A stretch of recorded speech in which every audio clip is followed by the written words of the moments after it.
It's 8:52 here in New York. I'm Bryant Gumbel. We understand that there has been a plane crash on the southern tip of Manhattan. You're looking at the World Trade Center. We understand that a plane has crashed into the World Trade Center. We don't know anything more than that. We don't know if it was a commercial aircraft. We don't know if it was a private aircraft. We have no idea how many were on board or what the extent of the injuries are right now. We have, I understand, an eyewitness on the phone right now. Sir, what's your name? Yeah, my name is Stuart. Stuart, where are you right now? I'm working at a restaurant in Soho. All right, so tell us what you saw, if you would. I was waiting at a table and I literally saw it seemed to be like a small plane. I just heard a couple noises. It looked like it bounced off the building, and then I just saw a huge ball of fire on top. And then the smoke seemed to simmer down, and it just, a lot of smoke was coming out, and that's pretty much the extent of what I saw. A private aircraft? I'm not sure if it was it just seemed like a smaller plane. I don't think it was anything commercial. Could you tell us whether or not there was a prop or a jet? I honestly don't know. It happened too quickly.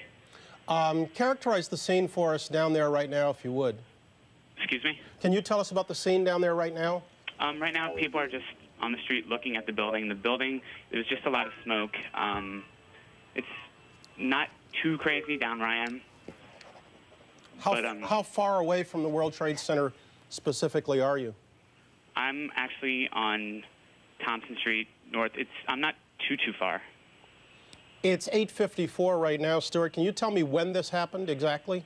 I would have to say about 10 minutes ago. About 10 minutes ago? Yeah.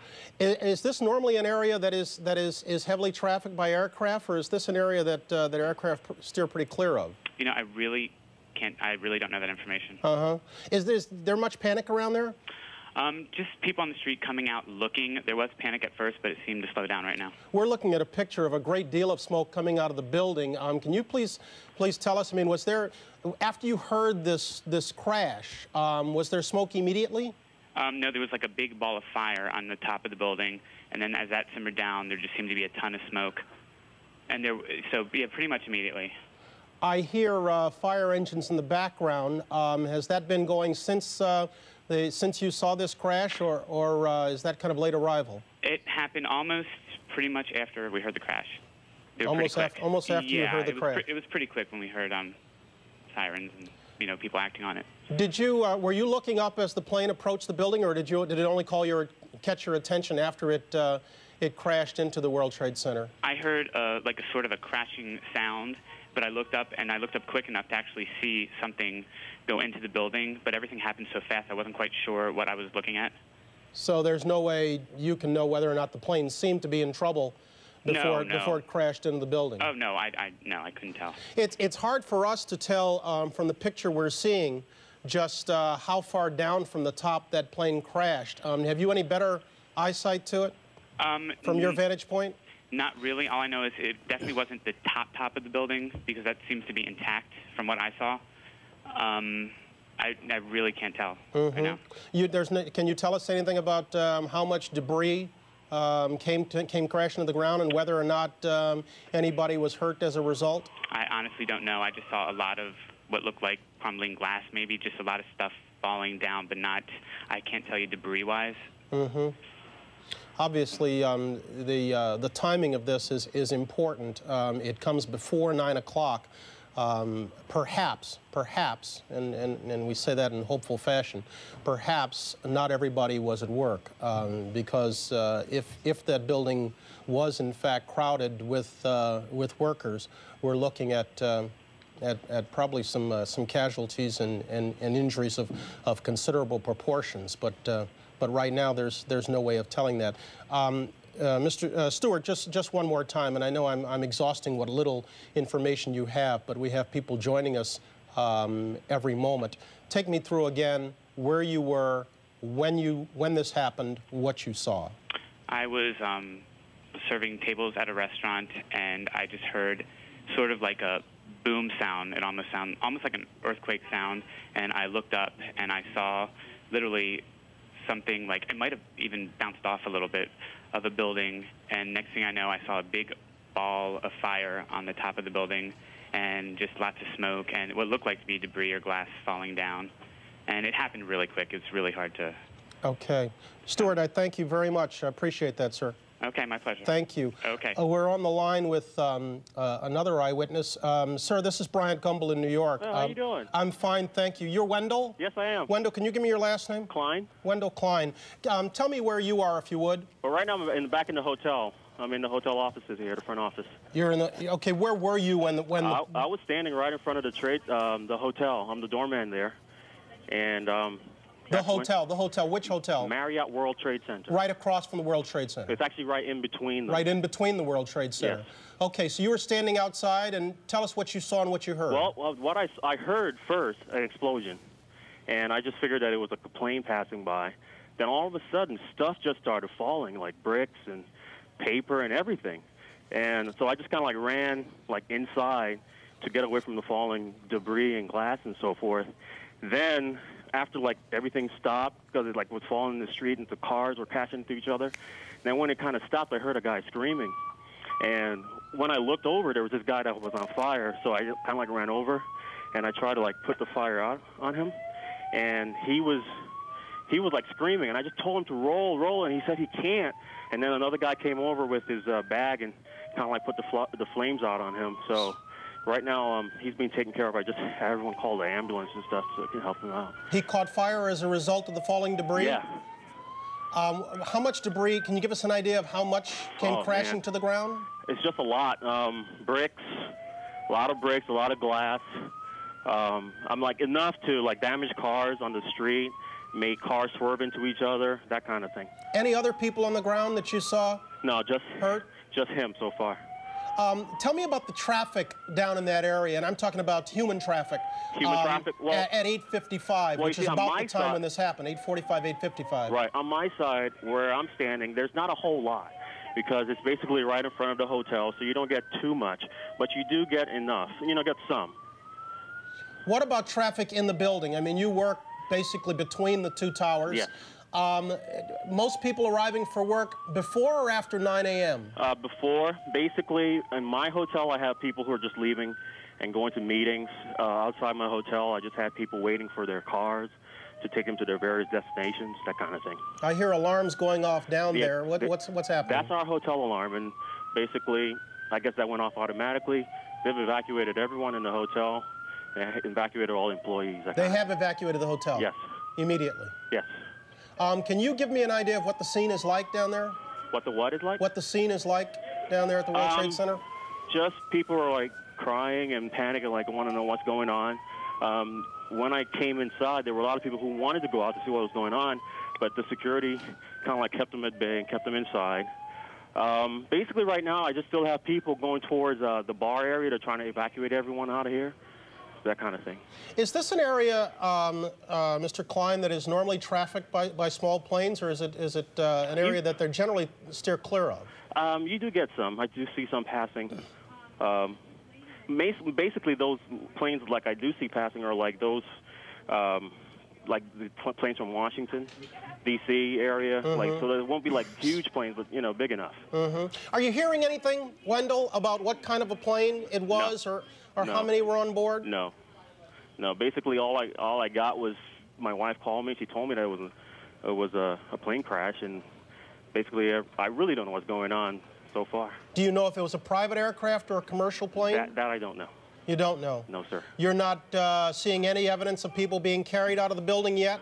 There's a woman that was just carried. I guess she fainted or something, but I don't see any physical injuries to her. All right. Mr. Klein, thank you very much, sir. All right. Good talking to you, sir. I appreciate it. Bye-bye. I understand Teresa Renault is with us right now. Ms. Renault, good morning. Good morning. How are you? This is Bryant Gumbel. I'm down on 59th and 5th. Where are you? I am in Chelsea, and we are at 8th and 16th. We are the tallest building in the area, and my window faces south. So it looks directly onto the World Trade Center. And I would say, you know, approximately 10 minutes ago, there was a major explosion from probably, it looks like about the 80th floor. It looks like it's affected probably 4 to 8 floors. Major flames are coming out of the, let's see, the north side and also the east side. of the building, yes. And it was very loud explosion followed by flames, and it looks like the building is still on fire on the inside.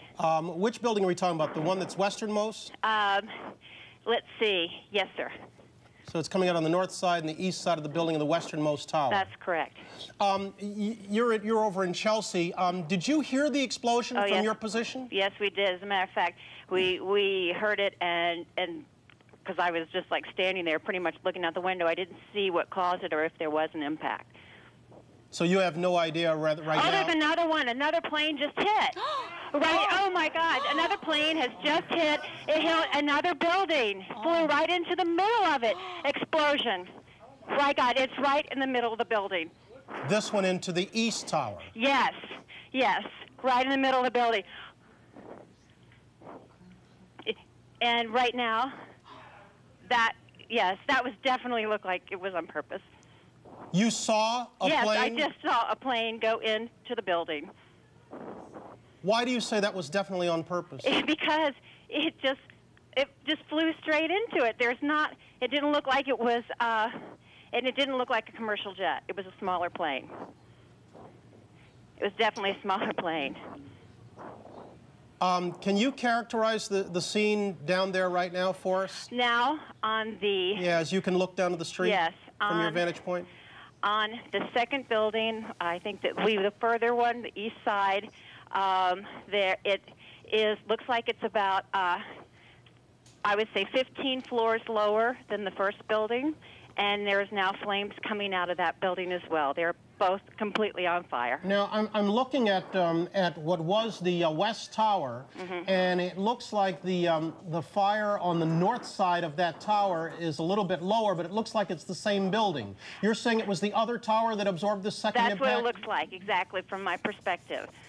Don King, our director, if I could ask you to widen out and give us a shot of both towers, because we can't tell from this vantage point. Oh, okay, that is on the second tower. Yes. It is on the east tower. Teresa, hang on with us 1 second. We're gonna re-rack the tape of when we were talking to you to see if we can tell. Okay. We can't see anything. We can't see a second plane in the picture. There we see the explosion. Yes. There we see the explosion. Plane that hit it. Here we are. We're trying to re-rack the tape right now. Teresa, do you have a vantage point to the ground from where you are? Yes, I probably could go down. No, I'm not asking you to go down. I'm asking if you can see it. Oh, no, I cannot see the ground, as a matter of fact. There's too many buildings in the way. I can probably see just up about, I would say, up a third of, I can see the top 2/3 of the building. Uh-huh. And how much of that top 2/3 do you see? Do you see flames? Do you see damage? I would say middle of the second building and the top 4th of the first building. Okay, Teresa, stay with us. We're going to look for that tape one more time. Okay. We're going to re-rack the tape here and see if we can't see a plane. Yeah, we see it right now. We see a plane right now coming in and impacting on what would appear to be the north side of that tower, of the westernmost tower. And hitting about 10 to 15 stories below. Teresa, let me ask you to hang on with us for a second while I talk with another gentleman who is an eyewitness, Richard Davis. Mr. Davis, good morning. Good morning. This is Bryant Gumbel. Yes, sir. I'm at 59th and 5th. Where are you? I'm at 50th and 5th, but I'm facing south on the 39th floor.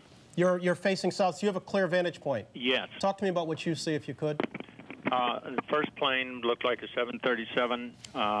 It flew right up the middle of Manhattan. It was clearly too low. I noticed it by the time it was passing the Empire State Building, and noticed that it was too low. It appeared to be absolutely nothing wrong with the plane, and then it very deliberately flew into the side of the World Trade Center. Why do you say very deliberately? Because the pilot aimed right for the building. And there was nothing wrong with the plane. The plane did not appear to be in any trouble whatsoever? None whatsoever. And we're talking about a commercial aircraft, a 737? It appeared to be a 737. I can't be absolutely certain. No, obviously, I'm not asking you to be an aviation expert, but clearly what you saw, or what you say you saw, was not a small aircraft. It was not a small aircraft. It was a small commercial aircraft. like a small Airbus or a 737 Boeing. And that was the first Two-engine plane? jet. Did you see? Mr. Davis, we're looking at a tape replay of the second plane boring into the building. Hard for us to tell exactly how large an aircraft it is there, or whether or not that was intentional.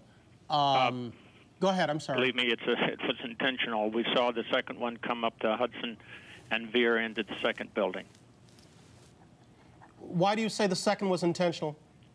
Because it was flown very deliberately. There appeared to be nothing wrong with the aircraft. It was flown very deliberately into the building. Have they, you don't, obviously you're at 50th, you don't have any vantage point down there. What's everybody else talking about there who has the same vantage point? They see all the same thing you did? Yes.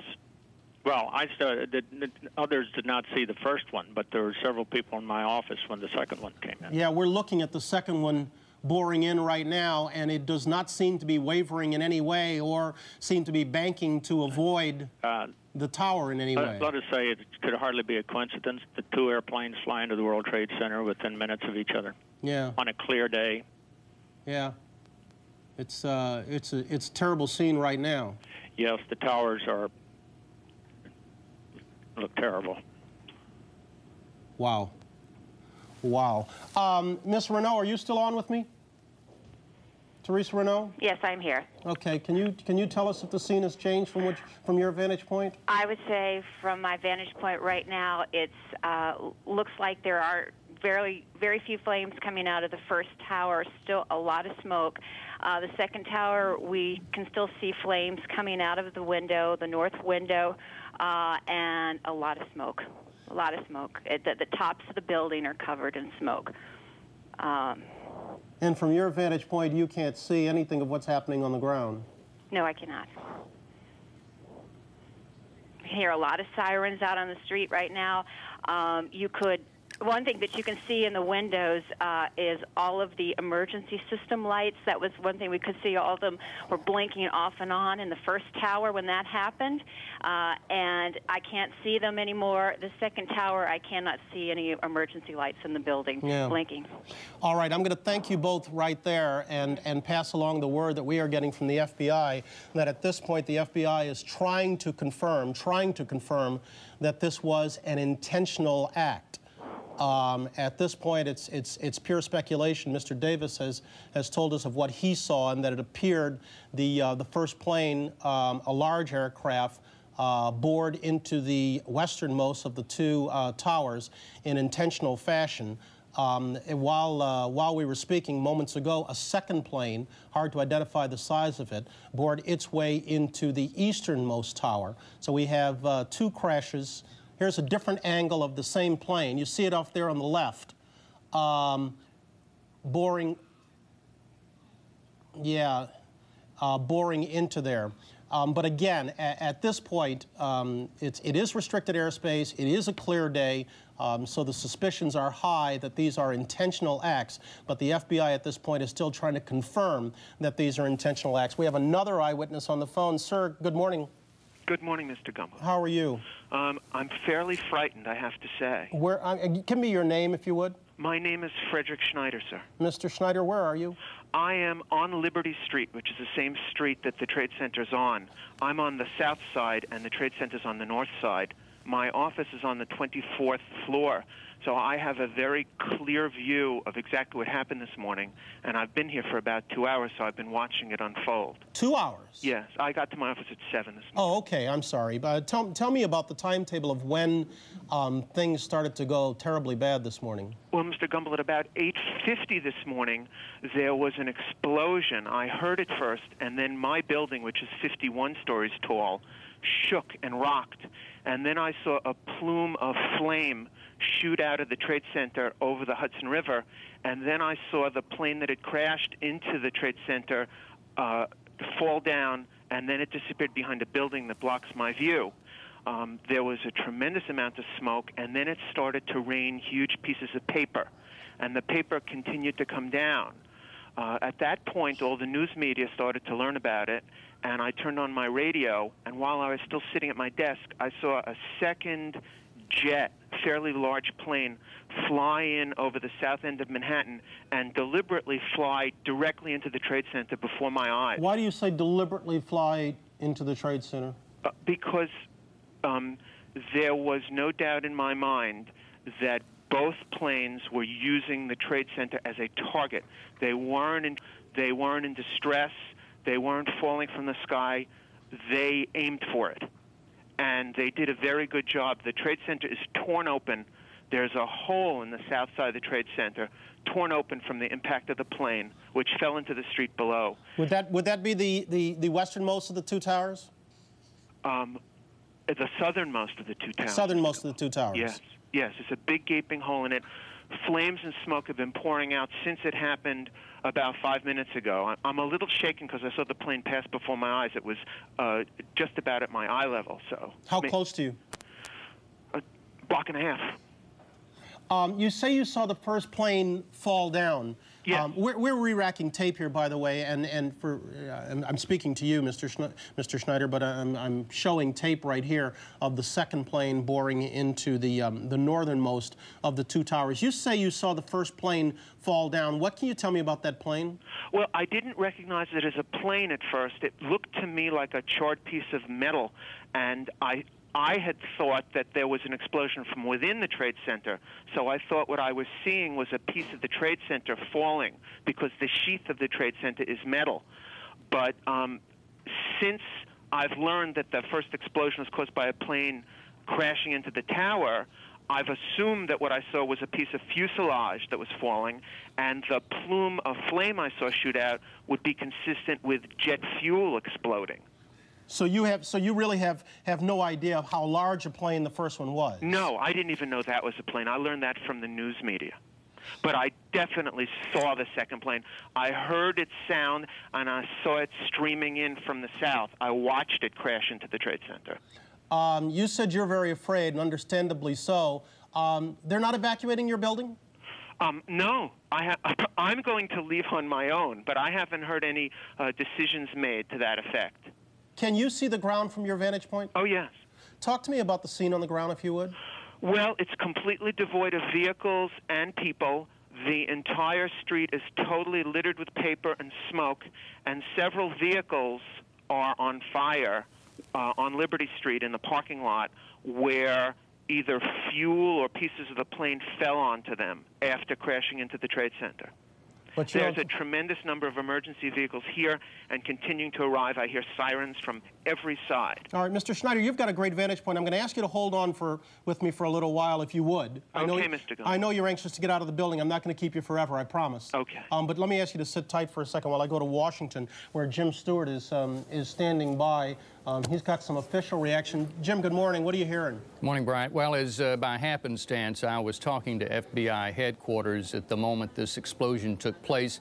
They saw it occur as we saw it occur, the second explosion, rather, and their reaction was the same as everyone else. Number one, they noticed the clear weather there. Number two, they noticed what appeared to be, in their eyes, a deliberate attempt to crash the aircraft into the World Trade Center. Right now, they are trying to determine whether, in fact, it was deliberate. They have no information they can share at the moment, and I get the sense that they're in the same mode that we are, simply their mouth is agape trying to figure out what's going on. Jim, let me interrupt for just 1 second. I'm looking at a report that the FBI is investigating reports of a plane hijacking. Did you have any news of that? No, we don't. No confirmation of that whatsoever? We have no confirmation Is anybody of that. even there discussing that? No, the only discussion that's been going on here, Brian, is that the World Trade Center has obvious symbolic value.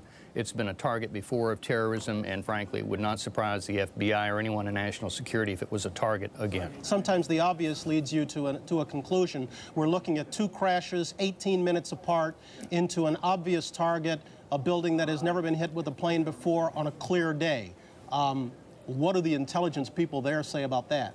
The intelligence community for some time has been warning in a steady drumbeat, Bryant, that Osama bin Laden has not been heard from now, frankly, since the beginning of the year, the USS Cole incident, rather, and they've been wondering when and if he will strike again, and they only believed it was a matter of time. And I believe that today that is going to be their first suspicion. But we have no confirmation of that. I must underline, there's no confirmation that this is a terrorist attack, number one, or number two, that it's Osama bin Laden involvement. But I can tell you right now, that is what they are thinking. That is the working premise, and we'll just have to see as the day unfolds what they discover. Jim, as we sit here at 9:17, does the FBI have any choice but to sit and watch this on television? I have never heard such a gasp of astonishment as I heard speaking to the FBI headquarters this morning when they saw what we saw, the explosion at the World Trade Center, the second explosion, and the smoke coming out of it. It reminded me and them of Oklahoma City. There's pure astonishment, I can tell you, at FBI headquarters this morning, and they are trying to find out the facts just as we are. Right now, they don't have any. And as you noted, Jim, this has been a target before. Back on February 26, 93, a terrorist act at the World Trade Center killed 6 and injured more than 1,000 others. Do you know whether or not the FBI had received any warnings about attacks on domestic soil? You know, frankly, no, and it's a question that we ask every day. I asked as recently as yesterday of the intelligence community what was the latest on terrorism threats in the United States, whether any intercepts had been picked up, whether there was any current fear here that the next target would be within the United States. The answer came back no.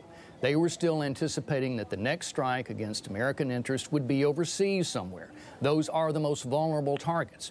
Today would clearly be some evidence that that's not the case at all. In clear weather, as you pointed out, what appears to be a deliberate attack into the heart of the financial district in New York City. You can't pick a more explicit message to send to America if you're a terrorist than what happened today. I stress again, though, this is pure speculation, but it is speculation right now by the people who are going to have to solve this crime, if in fact it is one, Brian. That's a good point, Jim. At this point, it is pure speculation. The only thing we can tell you is we are looking at a very clear day in Manhattan on this Tuesday morning. We are looking at 2 towers of 110 stories in height that are on fire right now, that have absorbed 2 impacts with 18 minutes apart. Certainly, it's a little more than it would be an amazing coincidence, I think we should say. Bryant, go ahead. We've just been told that, and this should not be come as a surprise, it's standard procedure by the FBI. Their rapid deployment team from the Washington field office, this is a group of people that they send to major disaster and terrorist incidents, such as the twin embassy bombings in Africa. They have now been dispatched to New York. I have reason to believe, too, that some members of the HRT, that's the hostage rescue team, have been put on alert. We don't have any word yet that they would be sent. And these are standard procedures that would take place anytime a major terrorist incident occurs. But this would be a group of approximately 60 experts, people who are very good at picking up the bits of debris that we've been talking about falling on the streets of New York and turning that into evidence should they discover that this, in fact, was a deliberate act. Jim, and if you don't know the answer to this, I understand, so I apologize up front for asking you. But do you know whether or not there are any federal offices in the World Trade Center at the upper levels? I don't know that there are. I do not believe that there are. I believe that the FBI and the ATF, the alcohol, tobacco, and firearms people are all closer to Midtown, but I don't know the precise answer to that. So, in fact, if the buildings were targeted intentionally, this would be more symbolic than a direct attack on the federal government or its employees. Jim, let me ask you to sit tight for a second. I understand, Mr. Davis, you're back with me on the line? I am. And Miss Renault, you're also back on the line? Sure. Mr. Davis, bring us up to speed. What are you seeing? Anything changed? No, but the smoke is getting thicker, and I can see flames from some of the windows on the first tower. My view of the second tower is somewhat obstructed. Where are you, 50th and 5th? I'm 50th and 5th. Yeah. The officials there are anxious to in any way evacuate your building? Or is this just a normal work day? I've been told that Rockefeller Center is putting into effect security measures, but we have not been told to evacuate. Okay. And Miss Renault, what are you seeing right now? From the southeast tower, there are still flames coming out of the north side of the building. It may be just my perspective, but it looks like something could be sticking out of that. Also, it looks like on the northwest tower that there's possibly, you know, the fire and everything could have moved up because it seems to be that there's smoke coming out higher floors on the building. You say there appears to be something out. That would be the second aircraft? Yes. The one at the lower level? Yes. And what actually do you see? There's an object that doesn't fit with the line of the building that seems to be protruding, and that's what's on fire. We're getting a look at the building right now, and I must say the smoke seems to be obscuring our view enough so that we can't identify it. We're re-racking the tape right now. You see encircled there off on the right-hand side of your screen, this is the second plane. Obviously, the first plane has already collided with the top of the southernmost building, and now here comes the second plane. And you see making no moves to evade the second tower, and then crashing into the second one. Mr. Renault, let me ask you to sit tight. Mr. Davis, you too, for a second. I want to go to Washington, where White House correspondent Bill Plant is standing by. Bill, what are you hearing on your end? Brian, we're hearing that the president will have a statement to make shortly. He is in Florida this morning. He was supposed to do an educational event with children to push his education bill. We understand that that event has been canceled. There was a senior staff meeting here this morning. Nobody seems quite to know exactly what's going on. The National Security Council said earlier that it had heard nothing unusual. This was after the first airplane impact. We will hear from the president, we think, very shortly, to hear what he has to say and see what, if anything, they know about this, which appears to be so deliberate. Bill, I asked Jim this earlier, and again, I apologize if you're not in a position to shed any more light on it, but do you know whether or not officials there at the White House had been forewarned that there was an imminent attack or there was a heightened sense of alert? We're aware there had been for some time a heightened sense of alert throughout the Mideast, but I'm talking about domestically. Well, we do know that there has been a heightened sense of alert. We do know that there have been a number of threats. There are always threats received. They have tended to take them recently a bit more seriously. But it does not appear, and I hesitate to make this for certain, but it does not appear that they had any advance warning that anything was going to happen today. Again, this is all speculative, Bill, but are officials there working on the assumption that two planes crashing in the Twin Towers 18 minutes apart on a clear day, not an accident? Hard to believe that they would think otherwise, but at the moment they seem just as mystified as we are. And as I said before, we do expect a statement from the president, who is down in Florida, sometime within the next few minutes. All right, Bill, let me go back to Teresa Renault. Ms. Renault, I'm sorry I'd cut you off earlier, and I may again, by the way, if the president is ready to speak, but give us what you see from your vantage point again, if you would. From the southeast building. You're in Chelsea, correct? Yes, I am. On the 14th floor, we have a 360-degree view. It's completely clear, a straight shot. We have on the southeast building on the north side, looks like the north corner, about the middle of the building. It is still very much in flames and smoke rising from that. I can't see as many flames coming out of the northwest building. It looks like, though, that the north side of the building and the west side of the northwest building have been opened up and still very much covered in smoke in the tops of the buildings. And that the northwest side would be the building that absorbed the first impact, That's the higher of the two. That's correct. From our vantage point, it appears that the higher hole is a larger hole. Is that what you see? Yes, absolutely. Absolutely. And, you know, I don't know if that's just a difference in perspective from where I am, you know, because that is the closer building Certainly to me. It's staggered. You're correct. Yes. But we had heard an earlier report, unconfirmed, that the first plane appeared to be a 737. The plane we saw, absent any perspective, seemed to be a smaller plane. I would say the explosion upon impact was much larger on the first hit than the second. You heard both? Yes, I saw the impact on the second building. I saw the explosion come from the building on the first one. Mm-hmm. You're at Chelsea and 14th. Yes. It's like a 16th and 8th Avenue. Yeah, I'm sorry, on the 14th floor. I apologize. Yeah, not on 14th. You're a considerable ways away. Any effort there to evacuate your building? Not at this point, no. Mr. Davis, tell us the mood where you are. We were talking to a gentleman earlier who was in a high-rise closer to the World Trade Center, and he was genuinely afraid, and understandably so. Well, it is shocking. Very shocking to have witnessed. Perhaps we can be somewhat more sympathetic to what Israel is suffering at the moment. But they have not moved people out of your building? No. You said you're at Rockefeller Center, that security actions have been put into place. What do those entail? I really do not know, but we have not been told to evacuate. All right. Jim Stewart, back in Washington, you still with us? Oh, Bill, you're still with us, right? I am, Brian. What word are you hearing on when the president's going to come forward?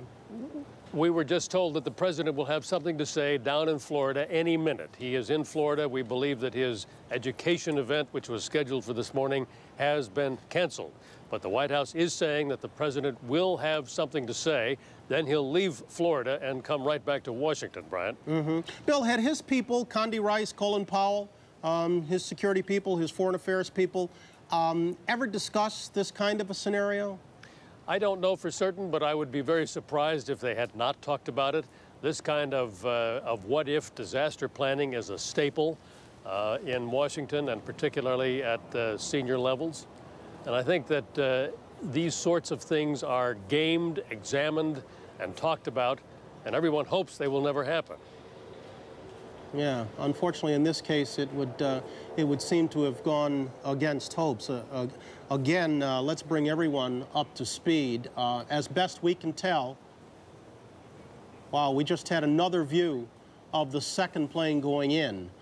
As best we can tell, at 8:45 this morning, an aircraft plowed into the uppermost levels of one of the Twin Towers.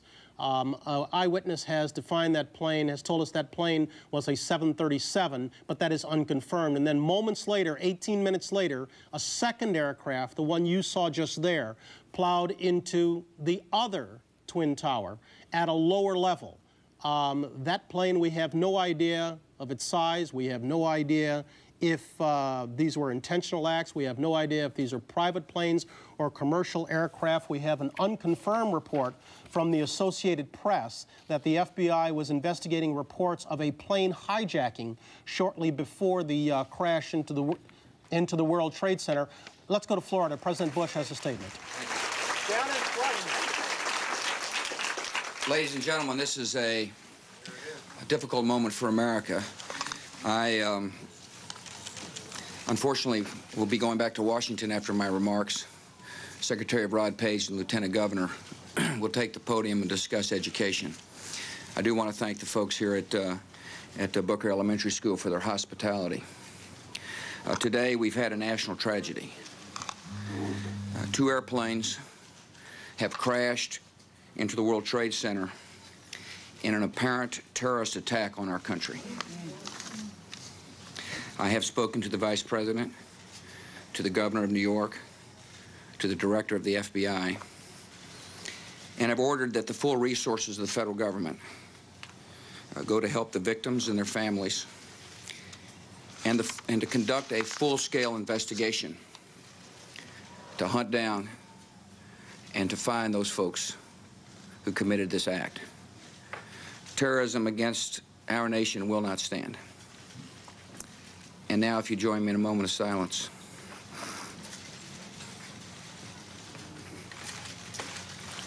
May God bless the victims, their families, and America. Thank you very much.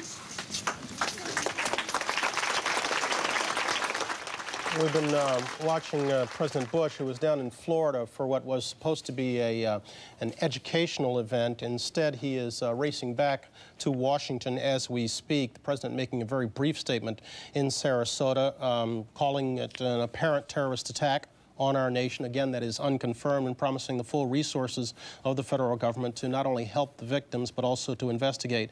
And before asking people to pray with him, the president saying that this act will not stand. As he was speaking, we got a report from Reuters that a plane was hijacked from Boston. A plane out of Boston was hijacked. But again, that is unconfirmed. We had a report earlier from the Associated Press that there had been a hijacking. Now Reuters is reporting that a plane out of Boston was hijacked. An American Airlines aircraft, we understand, was the plane that was hijacked. This would be in keeping with an earlier eyewitness report that the first plane that plowed into the World Trade Center was a 737. Former FBI agent James Kallstrom covered the World Trade Center bombing back in 1993. He is with us on the line right now. Jim, good morning. Good morning. You've been watching this. Talk to me. I shouldn't say good morning. It's not a good morning. No, I apologize. Go ahead. I don't really know much about it, but it sure looks to me like a deliberate act of terrorism. And I mourn the loss of the lives that I'm sure are going to follow this. I've got a lot of questions for you, James. Let me kind of take you through them if I could. Because you investigated and worked on the original terrorist incident, or I should say the terrorist incident back in 1993, can you tell me if these buildings have any special significance by virtue of who's working in them? Well, I don't think it's so much who's working them. I think the towers symbolize largely. There's many other symbols also, but the World Trade Center is a symbol. That was one of the original reasons that Ramzi Youssef and the rest of that gang wanted to do the World Trade Center as a symbol of America. So, sure, there's other symbols, but I think this is probably the tallest one on the East Coast. Again, all of this is unconfirmed. We heard the president call it an apparent terrorist attack. At this moment, have you any doubt that's exactly what it is? No, I have no doubt of that. I would call it an apparent attack. I think there's probably an infinitesimal chance it isn't, but it certainly doesn't appear that it could be. Commercial airline is number one, are not going to direct themselves into a square hit on the World Trade Center. If there's some sort of a mayday or something wrong with the plane, they're going to try to ditch it elsewhere. They're not going to do that. And if the reports of a second plane hitting the building are true, then I think that probably caps off exactly what this is. It's a cowardly act of terrorism. How restricted is the airspace around the World Trade Center? I'm not an FAA person, but no, you cannot fly through that airspace unless you're a helicopter, unless you're anything really, without being guided by air traffic control. It's highly restrictive. So the possibility that two planes on a clear day just happened to wander into these buildings. I think that's beyond the pale. Yeah, that's not a possibility.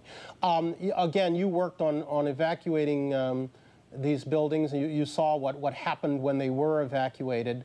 How many people are we talking about from what you can see on those upper levels? Do we know exactly what time this first event happened? We're guessing. We're putting it at about 8:45, Mr. Kallstrom. Yeah, again, that's only by eyewitnesses. Yeah, Brian, I think we're talking literally hundreds and hundreds, if not thousands, of people affected by this. I mean, the smoke alone in the other floors, and the when you compare the bombing in the basement of that building, which for a number of hours we weren't sure it was a bomb. We thought maybe it was some sort of a transformer blowing up, to what's reported at least as a 737 type size airplane, something that size, hitting the first tower, and then some smaller plane hitting the second. I mean, this is geometrically more catastrophic. Difficult building to extraordinary, obviously, because of the height of the buildings. But the plans in place for evacuation, are they, from your experience, state of the art? I think they are. I think the whole security of that building, both from a physical security standpoint and from an evacuation standpoint, was certainly reinvented and looked after after that tragedy that happened back in the early 90s. And they're probably as good as they can be. But having said that, you're talking about one of the tallest structures, or two of the tallest structures in the United States. And whether or not the elevators are working, they're probably not. They're not used in case of fire. You've got a massive evacuation problem on your hands. Would it be highly unusual, Mr. Kallstrom, for these attacks, if that's what they were, to have taken place without some degree of advance warning? Well, I don't know the answer to that. Obviously, the FBI and law enforcement, the people that come to work every day and suffer through immense criticism when little things go wrong, these are the days that everyone hopes that they have a very formidable, highly motivated FBI and law enforcement team And I suspect we do. And these are the things that they try to not have happen. These are the things they try to have the intelligence to avoid happening. International terrorism, if that is what this is, and I don't know what it is very hard to penetrate because it's not very, it doesn't have a hierarchy of authority, and it's cellular, and it's a lot of different people motivated for religious-type reasons, hatred reasons, and you can necessarily not know a lot about what's going on in an agency if you're in at some level because it's so segmented. Again, I'm getting a report now that it was a United Airlines plane that plowed into the building. We don't know whether that negates the American Airlines reported hijacking or whether or not that was a second plane. So at this point, we're getting different reports. Go ahead, Mr. Kelso. Yeah, I mean, you telling me that, Brian, if that is a commercial airline, a United or American or whatever it is, you know, that, I mean, my initial thought there is that this plane was somehow commandeered by somebody, hijacked, taken over, and flown into the building. I don't know that for a fact, but that's certainly what it looks like. Yeah, as I'm looking at the second tape right here, and I don't know if you're watching on the line with us, that is definitely a commercial-sized aircraft. Yeah. Now that we've blown it up. Yeah. In size. You know, it's beyond belief, but it's not beyond belief. I mean, we've seen this hatred find its way into the embassy bombings in Africa. We've seen this hatred at the USS Cole. We've seen it at the World Trade Center in '93. We've seen it around the world in acts that take place almost every day. And, you know, for this to then transform itself into this size of an incredible tragedy, to me, although I certainly would never expect it, never ever want it to happen, is not that unbelievable. Yeah, James Kallstrom, let me ask you to sit tight for a second, if you would. Brian Jenkins, a terrorism expert, has been with us quite a few times, as I understand, on the line. Brian, you there? Yes, I am. Talk to me. Well, obviously, you know, we don't know the details of what happened yet. We should have details coming out fairly quickly, though, as to the identity of this aircraft. We're talking about crowded airspace in New York with major airports in the area, both in the immediate area of New York and in the surrounding cities. There should be information fairly quickly that will identify these particular aircraft. And indeed, we should be able to confirm fairly quickly as to the identity of the jet, and perhaps even some last second broadcast that may indicate what happened. Mr. Jenkins, I'm going to interrupt for just one second because we're getting word that they are evacuating the White House down in Washington right now. Well, this is not surprising. I mean, first of all, an action of this magnitude is something that does suggest a great deal of planning and preparation. In some of these recent actions, we have seen multiple coordinated operations. But who's capable of this kind of planning and preparation? There are a number of terrorist organizations around the world that would be capable of this, based primarily in the Middle East. But it's too early, really, to speculate as to the identity. Certainly, but there any doubt in your mind that what we're looking at here is the aftermath of a coordinated terrorist incident? You know, to explain. In any as happenstance. Hold it, Mr. Jenkins. We're looking. There are two jets right now approaching the World Trade Center. Oh. We're watching. Hold on. I'm sorry. No, the one aircraft is cleared. We can't tell whether it was a plane or a chopper from our vantage point. I apologize, Mr. Jenkins. No, that's okay. We're more than a bit gun shy. We're seeing aircraft off to the right side of our picture. We're going to assume at this point that is a copter or is aircraft to get a better vantage point. But having seen one go plow in for a second time, we're a little bit wary. Go ahead. I apologize.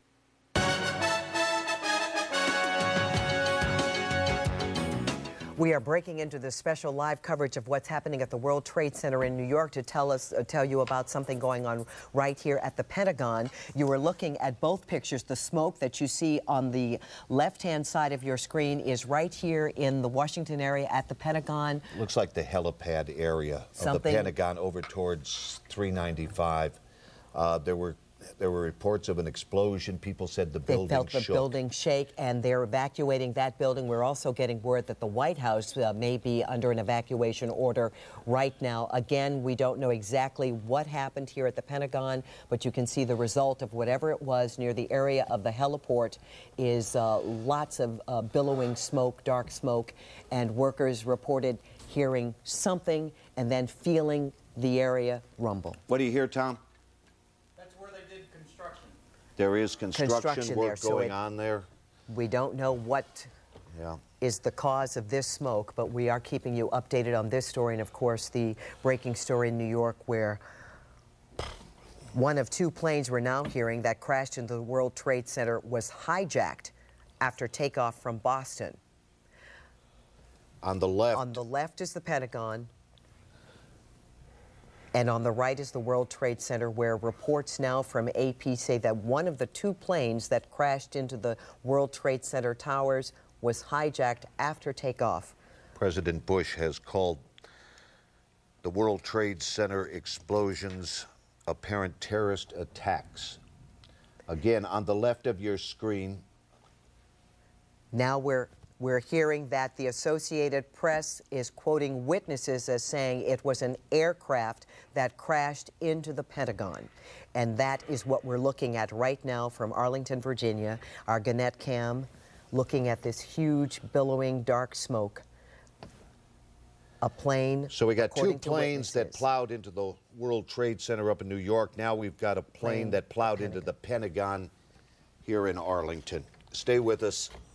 We're going to get you more information just as soon as we can. Apparently, the Pentagon being evacuated. There are reports that the White House may be under an evacuation order as well. The West Wing of the White House has been evacuated, according to AP, amid terrorist threats. That's the AP News alert just moved across the wires. The Pentagon, this is a live shot from the Gannett camera atop the Gannett building in Roslyn of the Pentagon. You can't see the Pentagon for all the smoke. And again, just word that the West Wing of the White House has been evacuated amid terrorist threats. And of course, the other story, the picture you see on the right is the World Trade Center still spewing smoke from the two planes that crashed into the towers. We have no word yet of casualties either here at the Pentagon or in New York. But we did have some eyewitness reports of people on the ground from the spray of jet fuel on fire on the ground. It's not going to be good. Dave Statter is on the phone with us now. Dave, where are you? Dave, can you hear me? All right, Lauren, are you there? Lauren, Lauren Ashburn from USA Today. Can you hear us? Yes, I can, Andrea. Lauren, we understand you witnessed what happened at the Pentagon? Yes, I did. What We're did you standing see? in the USA Today towers at 1000 Wilson Boulevard, and as we were getting ready to record, we watched what appeared to be a huge explosion over top of the Pentagon. At that point, we were immediately told to evacuate the USA Today towers. As many people know, they're very tall towers that overlook Washington tall silver towers. And the picture that you're seeing right now is actually taken from a camera that is on top of the USA Today building. We're getting a report, Lauren. See if you can confirm this. An Associated Press reporter saw the tail end of a large airliner plunge into the Pentagon. Could you tell what type of aircraft? We could not tell what type of aircraft it was. The only thing we could see was a huge cloud of smoke and what looked like some flames at the onset of that. We couldn't see, as you can, I don't know if you can hear right now, but emergency trucks, I've seen about 20, 25 of them screaming down Route 110 here in front of the USA Today headquarters. All right, Lauren, stay on the phone with us, can you? Lauren, where are you now? I am on the 18th floor of Tower 1 of USA Today headquarters building, looking out onto the Potomac River. And you said they've evacuated from upper floors, or they're trying to evacuate everybody in the USA Today buildings? At this point, they are evacuating everybody in the USA Today building in both towers, both Gannett Broadcasting and USA Today. The West Wing of the White House and the Capitol building have both been evacuated. Again, repeating, the West Wing of the White House and the U.S. Capitol building have both been evacuated. This following 3 terrorist attacks, 2 on the World Trade Center up in New York, and the terrorist attack you're looking at here at the Pentagon. Apparently, according to Associated Press, an AP reporter saw the plane. He says it was a large airliner which plowed into the Pentagon. All right, Lauren, thank you very much. Yes, well, you've got anything else? Thank you. Okay, all right, thanks, Lauren. We'll get back to you safely from the ground. I saw the tail of a large airliner. It plowed into the Pentagon. That's according to Associated Press radio reporter. There's billowing black smoke, which you can obviously see. This is incredible. The West Wing, again, of the White House and the U.S. Capitol building have both been evacuated amid concerns over terrorist threats. The White House threatened with terrorist attacks is the reason for the evacuation. We had not heard earlier. People were asking FBI officials whether there had been any word, any hints, any leaks of possible terrorist action, and no one was confirming anything. Again, this just moving. One of the 2 planes that crashed into the World Trade Center in New York, which is the picture you're looking at now, was hijacked after takeoff from Boston, a U.S. official said, citing a transmission from that plane.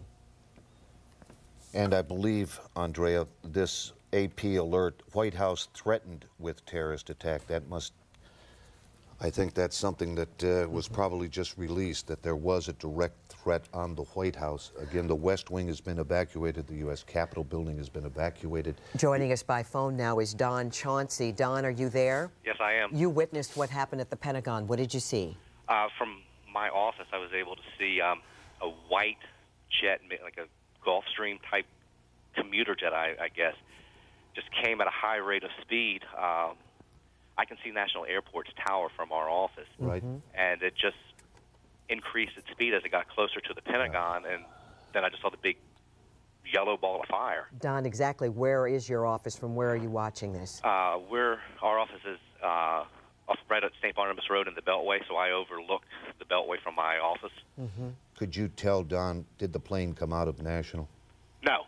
No, it did not. No, absolutely not. There was it appeared to be a U.S. Air commuter jet that went over top of our building, which is a normal flight pattern, I guess, for the commuters. Yeah. And this looked like it was coming from, I'm guessing, down Columbia Pike in Arlington, down that way, and then just picked up a high rate of speed. I mean, from my desk right now, I can see the Pentagon, basically where the metro station is and the buses. I can see that to the right, but I can't see the, I guess, the south parking area. Right. Don, what's the reaction of others in your office? I mean, watching the World Trade Center and then seeing this right literally in your own backyard. Well, myself and another co-worker that sits beside us, both of us were actually on the phone looking out the window when it happened, and both of us dropped the phone and we picked it back up and said, we have to go. It looked like there was a plane crash either at the airport or at the Pentagon. Don, hold on with us for a second. We're just getting this bulletin. The Federal Aviation Administration has shut down all aircraft takeoffs nationwide. All aircraft takeoffs nationwide have been halted by the FAA. We have Dawn on the phone now, who was another witness to what happened at the Pentagon. Dawn, can you hear us? Dawn? Hello? Yes, Dawn. This is Andrea in the newsroom with Mike Buchanan. What did you see? I saw it was an American Airlines 757, and it came in and hit the heliport, came down Columbia Pike and hit the heliport next to the Pentagon. I live in an apartment building on that side of the Pentagon, and it just crashed right into it. I don't know if it damaged the side of the Pentagon, but the Pentagon doesn't look that badly damaged, but I know it hit at least the heliport on the side of the Pentagon. You said it was a 757. American How could you tell? Airlines. How could you see that? Yes, I could see it. And my roommate is an airplane person, and he saw it too. I mean, we saw the whole thing. Okay. Did it didn't come out of National? It came in from the west. It came right down. Came right down Columbia Pike. Low and with throttles on. With the full throttle? Yeah. He actually added power right by the Sheridan. And that's what we heard from Don as well. Added power and went straight for the Pentagon. So this was no accident. No. It was deliberate. This was aimed right at it. But unfortunately, I think it hit the heliport and didn't look like it damaged too much of the Pentagon. All right, Don, thank you very much for calling us with that. Andrea, hey, listen, yeah, thank you very, very much. We have a man named Sean on the line who, I'm sorry, sir, your name, please? Sean Lansdale. What'd you see, Sean? I was sitting in my bedroom back at home, and where's that, sir? It's right in Arlington. I'm like 4 minutes away from the Pentagon. Right. And I was sitting in my living room, and my building started shaking, and I knew that don't no plane supposed to make my building shake. Well, when I turned around and looked up, I see this plane, and I agree with the young lady that was just speaking. It was like a 757. Sean, we're going to stop you because Dave Statter is now on the scene. We've heard from others that it's a 757. Dave, are you there? I'm here, the west side of the Pentagon, the helicopter port off of Washington Boulevard. Plane into the side of the building. There's a bit of a hole on that side of the building. Arlington Fire and Rescue, military fire on the scene, putting foam on it. The plane did not seem to go into the building like the World Trade Center attacks. It seemed more to glance the side of it and certainly do some damage to the left side of the building. But it's right if anybody's coming up Washington Boulevard, which is still open, amazingly, northbound. It's right where the helipad is. Believe this when I tell you, everybody here is scanning the skies looking for a possible attack. Every fire and rescue crew has been told to be aware of that. Every police officer has been told to be aware of that. We cannot tell you at the moment, and as far as casualties, any injuries at the moment. Dave, so it hit more of the helipad than it did the building? It definitely hit the building. Something hit the building, certainly, but it did not seem to be a gaping hole like we saw at the World Trade Center. I can't even tell you what size plane it is because it's pretty much consumed. Should be getting a live picture from us shortly. We're trying to call it in now. We do have a microwave truck here, so we should be able to give you some live pictures, and you can look for yourself. Right now, looks like National Airport Fire Department, is that or is I can't tell yet. It's the Metropolitan Airport Fire Department is putting foam on this side of the Pentagon to try to put out the fire. As of a few minutes ago, there was still a great amount of fire.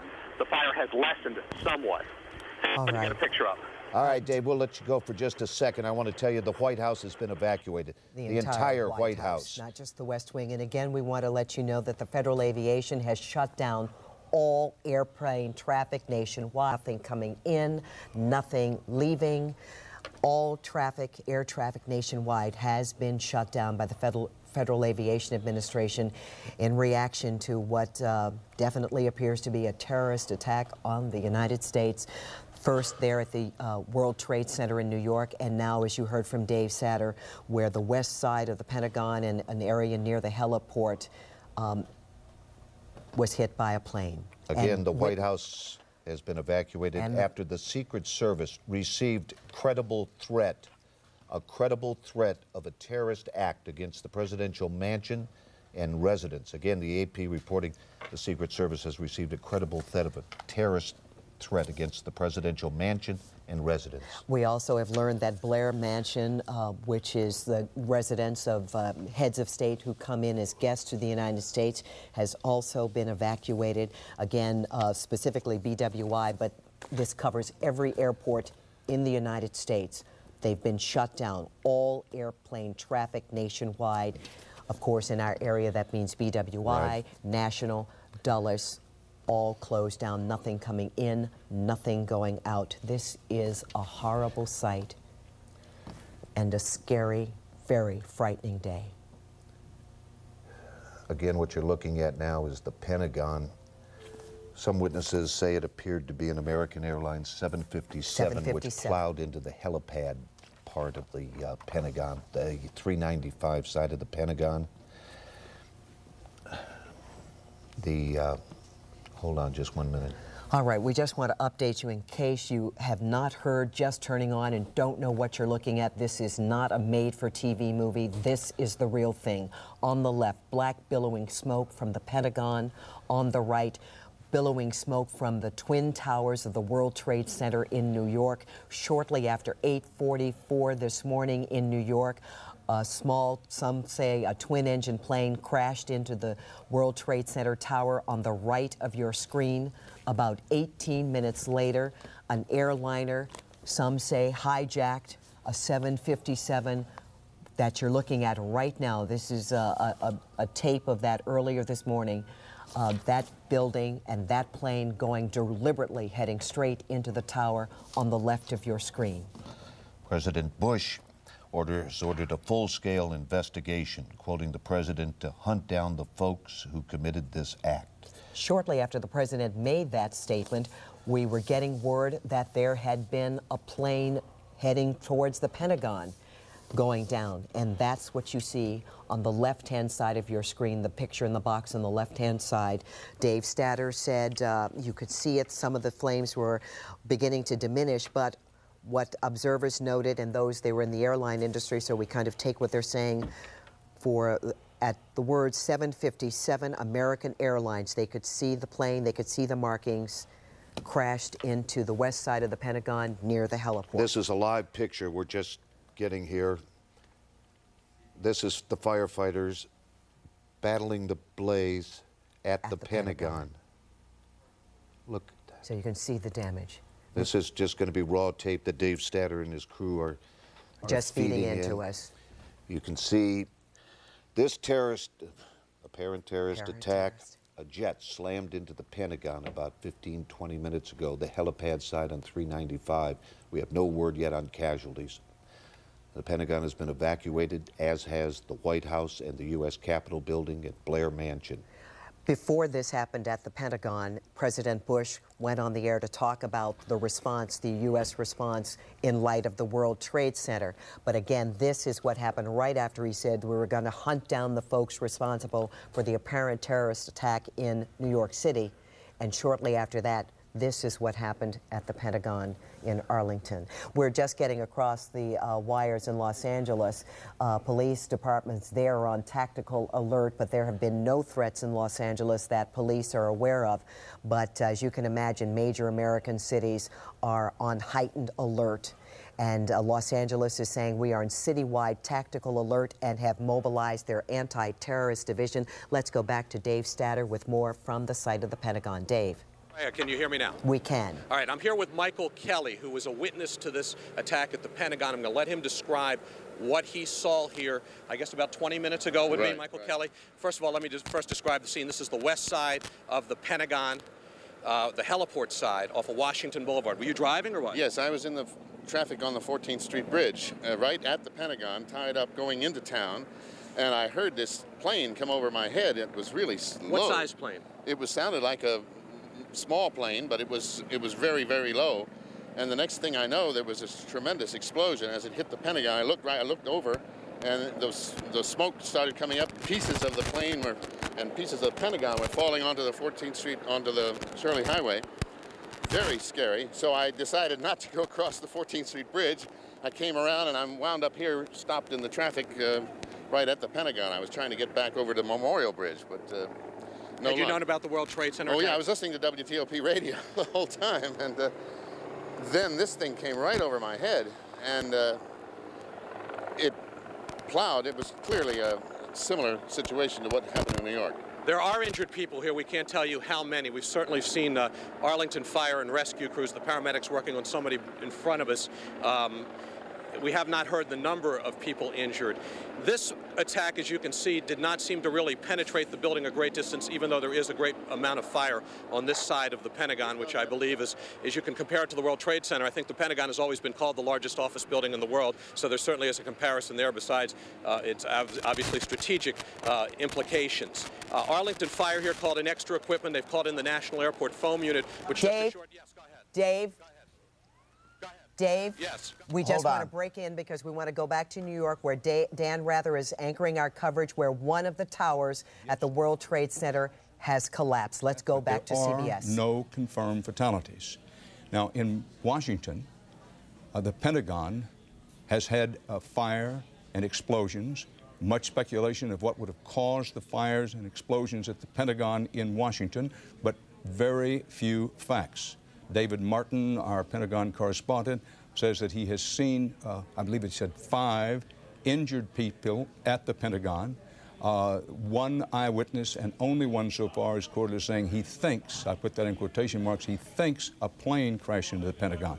But there'll be rumors all day, and we're going to try to separate the rumors from the facts.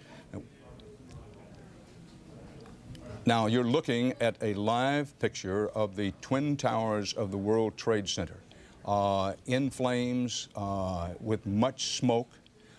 In the last few minutes, there have been 2 reports, but not yet officially confirmed, that a portion of at least one of the towers has collapsed. But I caution that that's an unconfirmed report, although it comes from 2 sources, and it's unclear whether that collapse is about the interior of the building or some portion of the exterior of the building. I want to emphasize again, not to be redundant, but this is a day in which rumors are going to spread like mildew in damp basements.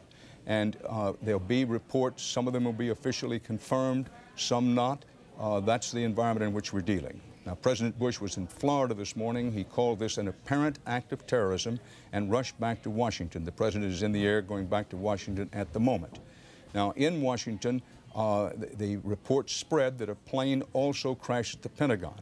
See, as David Martin says, there are at least several injuries. Several is the word he used. The FAA has banned all aircraft takeoffs nationwide. Here in New York, the city is on a full terrorist alert. Bridges and tunnels are closed. You recall the World Trade Center was the target of a terrorist bombing in 1993. Now, again, it's important to point out that with television, what we can show you is what is at the end of the television camera. The whole city is not in smoke and flames, not by a long shot. The city is on a terrorist alert. Entry into the city has been closed off. Tunnels and bridges are closed off as a precautionary measure. But, you know, in many, many areas of New York City, life goes on this morning, and the same is true in Washington, D.C. So just keep in mind that when you see this picture constantly, it's of one section of New York City, and we go to Washington for the picture there, the Pentagon, the same thing. These pictures... All right, this is Mike Buchanan along with Andrea Roan. We're here in Washington. We're going to keep you updated on this situation. We've also got an What you got, Chris? We've got Chris. The Beltway at 395 at the Pentagon has been shut down. The Beltway at 395 near the Pentagon has been shut down, obviously because of what you're seeing right here on the screen. A plane hitting the west side of the building, a gaping hole there, and near the heliport. This after 2 planes struck the Twin Towers of the World Trade Center. Reports of a portion of the second tower that was hit at the World Trade Center appears to have collapsed. What you are looking at right now, though, is here, the Pentagon. Let's recap, Mike. All right, what are we going to figure? Hold on, here's a... These are raw footage coming back. That's our reporter there on the scene who will be giving us stories in just a few minutes, but people who have been evacuated from the Pentagon building after that building, the west side of the building, was struck by a plane not long after the twin attacks in New York City on the World Trade Center. An Associated Press reporter says he saw the tail end of a large airliner plunge into the Pentagon building. What we know, New York City is on a terrorist alert, and here in Washington, the White House, all of the White House, the old Executive Office building, Blair Mansion, other major government institutions, including Treasury and the State Department, have also been evacuated amid credible terrorist threats. All right, Dave, go ahead, take it. Thank you. We've got some eyewitnesses as you... Mike, why don't you stay on, show the pictures over here, and I'll talk to the eyewitnesses. You can look at what's going on, the firefighting efforts. We had a couple people who were in the Pentagon at the time. Tell me what happened. We were sitting at our desks having a meeting, and there was a large shutter, or there was a shutter of the building, and the sound of a large thud. Right, you could hear the impact, and there was a large concussion, like an explosion would do. The air would be a concussion. But we didn't know there was an explosion. It was clear. We looked at each other and knew that something catastrophic had happened, but we had no idea what it was. People began evacuating immediately and went outside. And it wasn't until we were outside we realized what had happened. How far away from you in the building were you when it happened? Well, if you divide the building into fifths, 5 pie slices, which is the way the Pentagon renovation is scheduled. This is in the first wedge, the new wedge that just was finished, and we were in the next one over. Did you see any injured other than the ones who were out here that we saw? I didn't see any injuries. Did you see what size of plane it was when you got outside? No, but walking up here now along the road, there are pieces of aircraft spread all the way up the road, at least a third of a mile from the impact site. What goes on? Can you tell us what would be in those offices, generally speaking? I know you can't go into great detail. Well, we're looking at the E-ring of the Pentagon, and that's where the more senior officials are. That area, I believe, is where the Army Deputy Chief of Staff for Operations and the Army Deputy Chief of Staff for Personnel's offices are. We're looking here also, I believe, I don't have a monitor, but I believe you're looking at one of the injured being taken away by Arlington Fire and Rescue. They've been on the scene since a few minutes after this happened. And I mentioned before, but the firefighters and police officers on the scene here have all been warned. Keep a close look at the skies, watching for a possible second attack as what happened in New York. Mike and Andrea? All right, we're going to go to Rick Armstrong. He's one of our photojournalists. He's down on the mall. Rick? Hi, Buck. What you got? Not a whole lot other than the fact that the city is shut down. I'm at the base of the Washington Monument. Park police officer a few minutes ago told me they've shut down all the monuments. They're evacuating all the buildings, including the White House. I can look across the river at the Pentagon, and it's an incredible smoke plume. Bet you everybody. Emergency vehicles going in every direction. Look like Secret Service vehicles, fire vehicles, police vehicles. 25 years here, I've never seen anything like this. What's the reaction of the people there, mostly tourists, I'm sure, and some working in the area? To be honest with you, I've talked to a lot of tourists, and they're just, what do you expect? They're all shocked. It's unbelievable. Yeah, I know. It's hideous. I know. Yeah. I can imagine what it's like down there. We're sitting here. Every plane we keep an eye on. I imagine everybody throughout the city. Looking you see up a at plane. The sky. Yes. I've had no luck making any communication except for I'm on a payphone. The cell phones are down. The displays are down. Right. I don't know why. I think we know why. We decided to come to this location. I'm with Frank Herzog. We were on a sports story. We decided to come to this location because this is a very likely spot for an act of terrorism. Sad it is to say that, but and so we're just kind of keeping our eyes and ears open here. All right, Rick, thank you very much. Yep. Let's go to Lauren Ashburn now, USA Today. She's Lauren. Frank. No, this is Andrea and Buck. Hi, Andrea. Hi, Buck. I am on the 22nd floor of the USA Today Tower 1 building, overlooking this immense plume of smoke.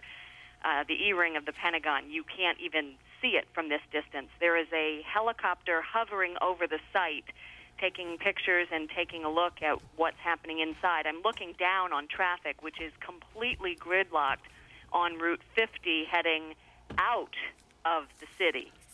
Heading into the city on Route 395, you can see traffic is moving along quite quickly, and we have heard several fire trucks and EMS trucks pass us by here. I'm looking down right on the ground right now on the ramp that would take you to Route 110. They have blocked that off. There's a police officer standing right in the middle of the street right now. Thank you very much. I just... Let's go back to Dave, who is at the Pentagon site. Dave? Hey, I just heard another explosion of some sort. Now, it could be a secondary explosion here from something happening, but we just heard a loud pop just as you were coming to me. It seemed to be on the east of here. I can't tell what it is. It might be something that's secondary to this because we had a number of small explosions after the fire occurred. Dave, we understood there was construction. The area that was struck by the plane and what's on fire, was that the area under construction, so maybe there weren't a lot of people in that area? There is, yeah, there's toward the south end of this area, there are construction trailers, I can say that. But I can't tell you for sure if this area would be sparsely populated. We're actually being asked to move back by Virginia State Police a little bit. We're going to try to keep this location as much as possible. The reason they asked us to move back is because, of course, they're concerned about any secondary explosions. I can tell you you from my experience as a firefighter, there's still a great deal of fire inside the Pentagon by the smoke that's coming out of there. I'm sure firefighters are inside making sure first that they can get everybody out that they can, and then trying to attack the fire inside. They've also had fire, of course, on the outside that probably involved some sort of airplane fuel. That's why it burned it's still burning, in fact, on the south end on the outside near those construction trailers. Again, I can't tell you much more other than a loud pop just a few minutes ago that seemed a little bit different than the ones we heard earlier, which were on the outside here that could have been tires or something else. We're just watching also as they're taking another man to the hospital. It looks like it's going to be a medevac, and what I can tell, it looks like he's burned. There seems to be a burn sheet on top of him. Medics are taking him to the U.S. Park Police Eagle helicopter. I think we'll try to get a shot of that. We're going to show you over here on Washington Boulevard. The Eagle helicopter from Park Police is landing, taking this man to the hospital. From my vantage point, it looks like he has burns. We also, besides Arlington Fire and Rescue, see some doctors, what appear to be doctors on the scene. Not sure if they're military or not, who seem to be helping with the injured. As you can see, Virginia State Police are, again, trying to move us back, but I think we've been able to stall them off for the moment. Again, this is the E-ring of the Pentagon. Hold on one second, Mike and Andrea. In fact, we're seeing a second man who clearly is burned being sent to that medevac helicopter. Right behind that truck. Right there, right there. As you can see, they're rushing him down here. This is a second person we have confirmed has what appears to be very serious burns. Yes, we can see his hands being burned. Can you take it back for a second? We need to coordinate something here. I'll be right back with you. All right. We're just getting across the wire, too. Again, what preceded the Pentagon plane crash was the horrific destruction of the two planes crashing into the World Trade Center, which you see in our picture on the right-hand side of your screen. A witness said he saw bodies falling from the 110-story towers and people jumping out. There are no confirmed casualties or injuries, but looking at this. This is tape. This is tape from earlier this morning. When the jet plowed in. Now we're getting word one of the World Trade Center towers in New York City has collapsed. It's collapsed, the structural damage from the two planes plowing in. Also to let you know, because of what has happened, the Federal Aviation Administration has shut down all airplane traffic nationwide, nothing coming in, nothing going out. BWI will allow planes to land that were in the traffic pattern for landing, but I think after that, everything will be shut down. We're in a lockdown is basically what it is. All government buildings, major government buildings, have been evacuated. We heard from our crews on the scene that the Pentagon has been evacuated. Monuments and museums have been evacuated. Let's go to Frank Herzog, who is near one of the most visible monuments in the city, the Washington Monument. Frank, what do you see? What do you hear? I'm on the west grounds of the Washington Monument. The area has been completely evacuated by Park Police, and I think I could answer Dave Statter's question about that secondary explosion. Yes. It wasn't an explosion. That was the sonic boom of jet fighters that were scrambled out of Andrews Air Force Base, we believe. They just circled the Washington area, flying from the east out to the west, and they were in a hurry, and they were high up in the air. So jet fighters, at least one, possibly two, were scrambled, probably as a precautionary measure. Needless to say, downtown Washington, D.C., except for the vehicular traffic, which is bumper to bumper, the rest of the city has been shut down. It looks like a Sunday morning here. The mall is absolutely empty. Park Police came through about 10 minutes ago, evacuated the entire area, and told tourists to go somewhere else. But I can tell you right now that at least one, if not two, jet fighters have been scrambled. They are patrolling the skies over Washington. Frank Herzog, thank you very much. Let me just read you the lead. The Associated Press lead just came out of New York. First of all, let's check in with Dave Stattert at the Pentagon. Dave? It collapsed right now. As you can see, I assume you're taking our picture. I do not have a monitor, but right now we just had a middle section here of the E-ring of the Pentagon collapse from the amount of fire and destruction from this. So obviously there was a great deal of damage here. It just collapsed. We don't know who is inside or how many people are inside. You heard somebody, one of the people who was inside the building, talk to us a short time ago and said this E-ring of the Pentagon has a great many senior officials. So if somebody was planning something, this might have been the place if they wanted to get senior officials. Again, most of the fire on the outside of the building has been extinguished. There's still some spot fires on the outside of the building, and still, from what I can see, a great deal of fire inside. So now you have a gaping hole on the west side of the Pentagon here at Washington Boulevard, and this collapse just happened. It was not an explosion, a secondary explosion. This apparently the damage from the great deal of fire and the structural damage from the plane crash. Any word yet, Dave, on casualties? Other than seeing the two people we saw medevaced who had serious burns, I can't confirm any others. They've been working on people, but we don't know what's inside that building, to be honest with you. So certainly anybody in those windows or in those offices by those windows, you have to be very, very concerned about right now. All right, Dave Statter, reporting from the Pentagon. Here you can see from Dave's camera shot several people being escorted out of the Pentagon. The Pentagon is being evacuated, as is the White House, the U.S. Capitol. Most monuments, museums, the city basically, as you've heard from Frank Herzog and from photojournalist Rick Armstrong near the Washington Monument, closed down. Almost everything is closed down. As you can see, a portion of the Pentagon has collapsed. This happened after a jet apparently deliberately plowed into the Pentagon. We have Daniel McAdams on the phone. He is an eyewitness. Daniel, good morning. What did you see and where are you? I'm here in Arlington, just off of Columbia Pike, probably about 2.5 miles from the Pentagon. And we were sitting in our living room having coffee, and it sounded like a military jet flyover that they do sometimes, you know, a very, very low altitude flyover. And then just a couple of seconds later, we heard a massive boom. All of our doors and windows shook. We went outside, looked out the window, and then saw a plume of smoke. All right, Daniel, thank you very much. Let's go back to Dave Statter. Dave, what do you have? I know, hey, they're evacuating us now. They believe another plane. This could be a rumor, but they're evacuating everybody. Possibility of another plane coming in this direction. Certainly, but this is a major evacuation at the moment. Again, it could all be a rumor, but FBI is evacuating everybody out of this area.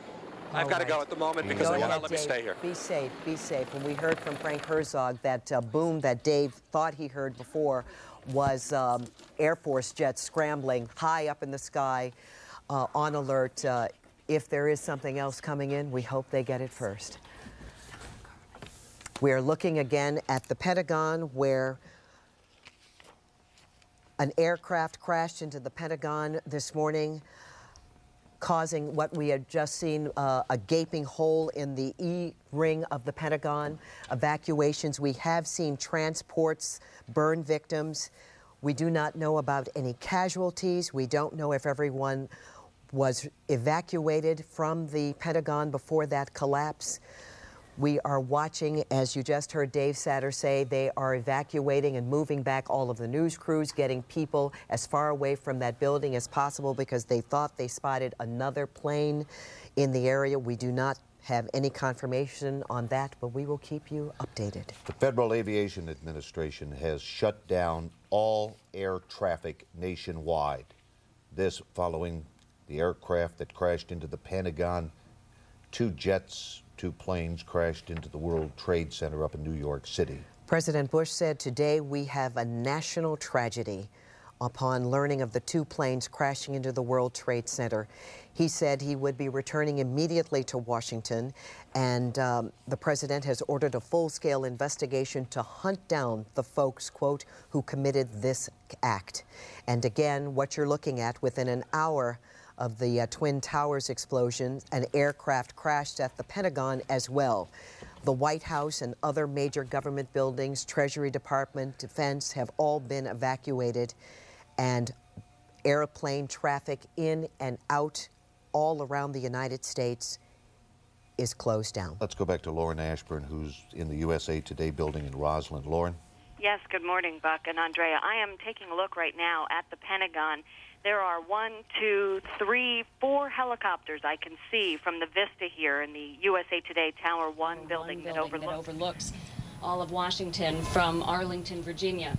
I can see 1 helicopter is on its way, it looks like to me, to the Washington Hospital Center. It's attempting a landing right now.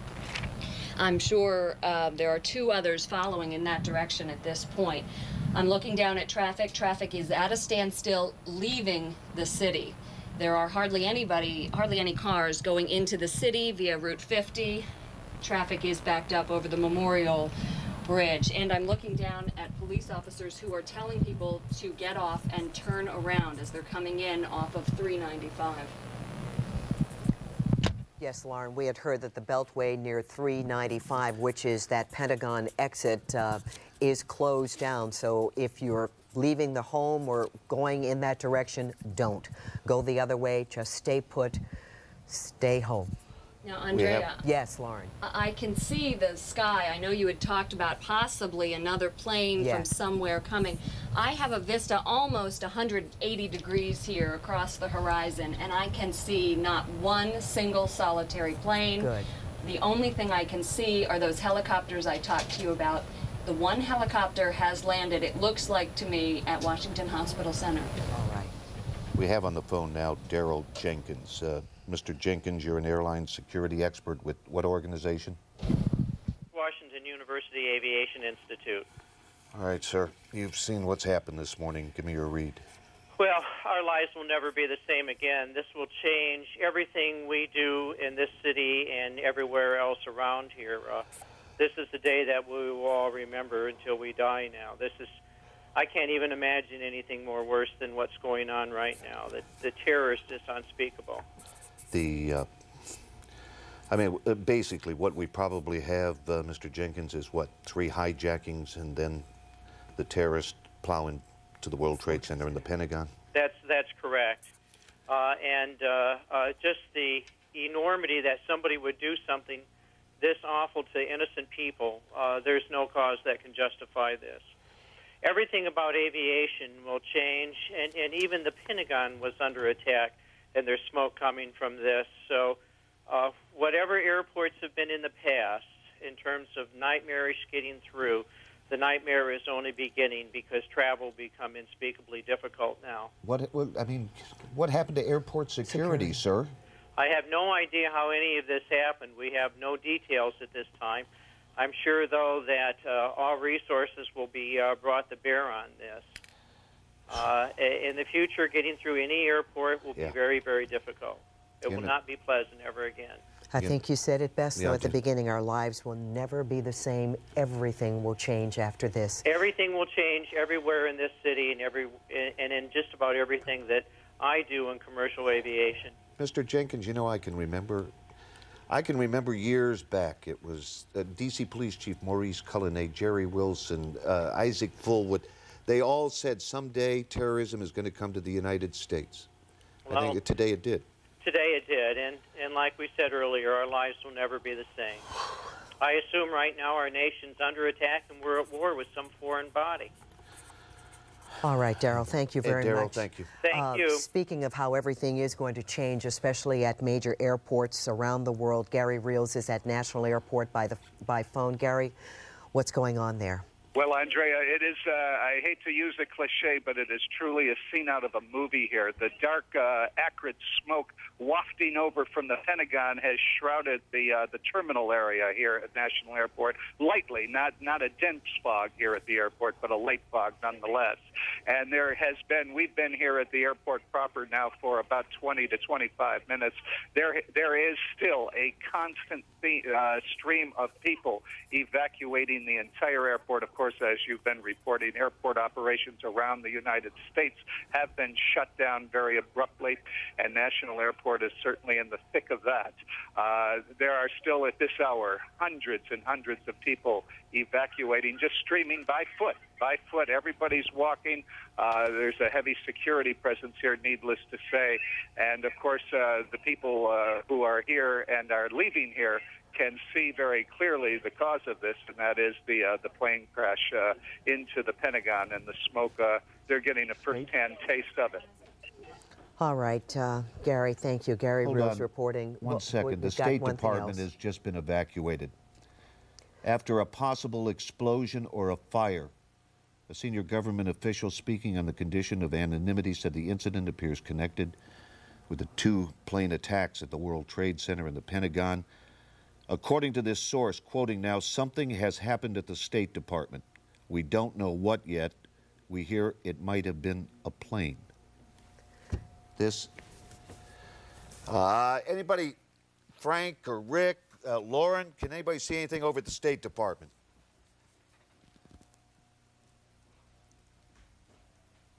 Statter? Yeah, I'm here. You hear anything about the State Department? No, I know there was concern here. Let me describe what happened when we had to rush off a little while ago. Yes.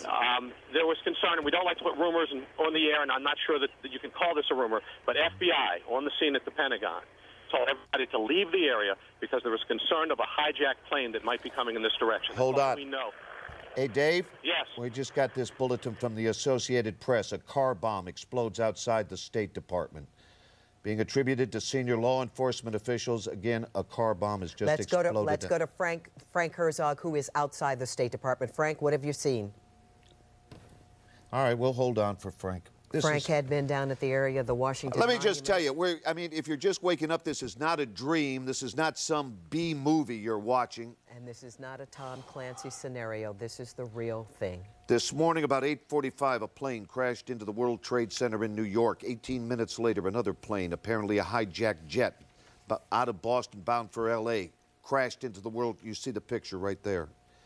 That's the second explosion when this American Airlines jet, apparently hijacked, plowed into the World Trade Center. Then about an hour ago, there was an explosion at the Pentagon. A plane plowed into the Pentagon near the heliport. Look at this. Oh.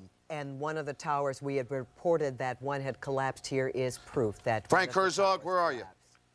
I'm still at the Washington Monument. I'm looking at the State Department. Yes. What do you see? Nothing has happened there now. It looks all quiet, but I am getting reports from Park Police that another plane was hijacked out of Pittsburgh. That's the word they're getting. Another plane was hijacked out of Pittsburgh, which may explain why those two fighter jets were scrambled out of here about 15 minutes ago. Yeah, but so far, the State Department is quiet. There's no indication of anything going on in the building. All we hear is just the constant wail of sirens here in downtown Washington. Again, to confirm what Dave Statter told us just a few minutes ago, Pentagon officials are evacuating people from the area of the Pentagon, fearing another plane could be en route. Frank Herzog has been told by a U.S. Park Police officer there's been another hijacking, this plane out of Pittsburgh. Apparently, we got they're scrambling out of Andrews Air Force Base. Other major government institutions, including Treasury and the State Department, were being evacuated even before we heard about something possibly being directed specifically at the State Department after the explosion at the Pentagon. Again, we are looking at two pictures. The one on the left of your screen is the Pentagon, where a section of that building has collapsed, struck by an aircraft. This is New York City, where one of the Twin Towers collapsed after it was struck by aircraft, one of the 110-story towers. Emilio Villano, he's a terrorism expert over at American University. Sir, are you with us here? Emilio? I think we lost him. The phones in this area, everybody's on a cell phone. Trying to get out. This was live of the second tower. We believe the second tower of the World Trade Center just collapsed. That's what you were looking at live. You can't see very well through the smoke, but it is obvious that those two large structures that we saw just a little while ago aren't there. We're going to pick up live coverage from our sister station in New York, WCBS. Let's listen to what they're saying. Now reduced to a pile of rubble and ash, smoke billowing above the city. Jim Smith, stay with us if you will. What is the evaluation and what else you're able to see from your vantage point? Well, Michael, we have seen the entire lower half of Manhattan just completely covered in smoke, debris, dust. Everything well south of Canal Street is just completely and covered in this smoke and dust at this time. There is not anything recognizable of what were the two trade towers, nothing standing out from those clouds of dust at this time. My goodness. We understand the schools in the area reporting that the children who were there, at last report, the children were safe. They're saying that the parents, if you can get there, and in this, frankly, it'd be quite difficult. The schools are under a lockdown. The children are not allowed to leave unless the parents come to get them. But we have heard word that the children are okay. The casualties here are far, we don't even want to speculate. No, we do have reporters at St. Vincent's, at Bellevue, throughout the city, crews throughout the city. We know that you're worried about your loved ones down there. This is the financial district of the world, and clearly untold number of people that are down there right now, and this is as close as we can get to the scene. Jim Smith, you're about, what, 5 miles Yeah, that's right, Michael. We're about 5 to 6 miles away. We've been forced to move to Staten Island at this point to bring you these pictures. And we understand to go along with the airport shutting down and no airplanes being allowed to take off nationwide, we have been in contact with military aircraft in the area that are enforcing a complete no-fly zone. Once we land, we will not be allowed to take back off. So as aircraft are removed from the area, none will be allowed back in. That's understandable. Langley Air Force Base, all the Air Force bases you would imagine are on high alert. Possibly, I don't know if anybody's, we're not hearing that. We're trying to get the beat on whether the military and to what aspect the military has been and is taking action about this. Again, not a confirmation per se, but it's hard to imagine that this is anything but a terrorist attack. We're getting some information here. Just the timeline of the events, but let's stay with what you're looking at, if we could, as a live picture of what is left of the Manhattan skyline. Jim, I want to bring you back in because we have reports that there are United States fighter jets cruising the area over New Jersey. Can you confirm that? Yes, we can. Our pilot has been in contact with some F-16 fighters that have been in the area. We do not know exactly. All right, welcome back to Eyewitness News. We want to report Mark Brady of Prince George's County Fire and EMS telling all duty personnel to report to their duty stations immediately, regardless of their schedule. They want all Prince George's Fire and EMS personnel to report to their duty stations. One of our photojournalists, Denny Bly, has just called in. He says there's at least 15 people injured at the Pentagon. We saw the tower. Both towers now collapsed at World Trade Center, and from American Airlines, they are saying the plane that crashed into the World Trade Center was one of theirs.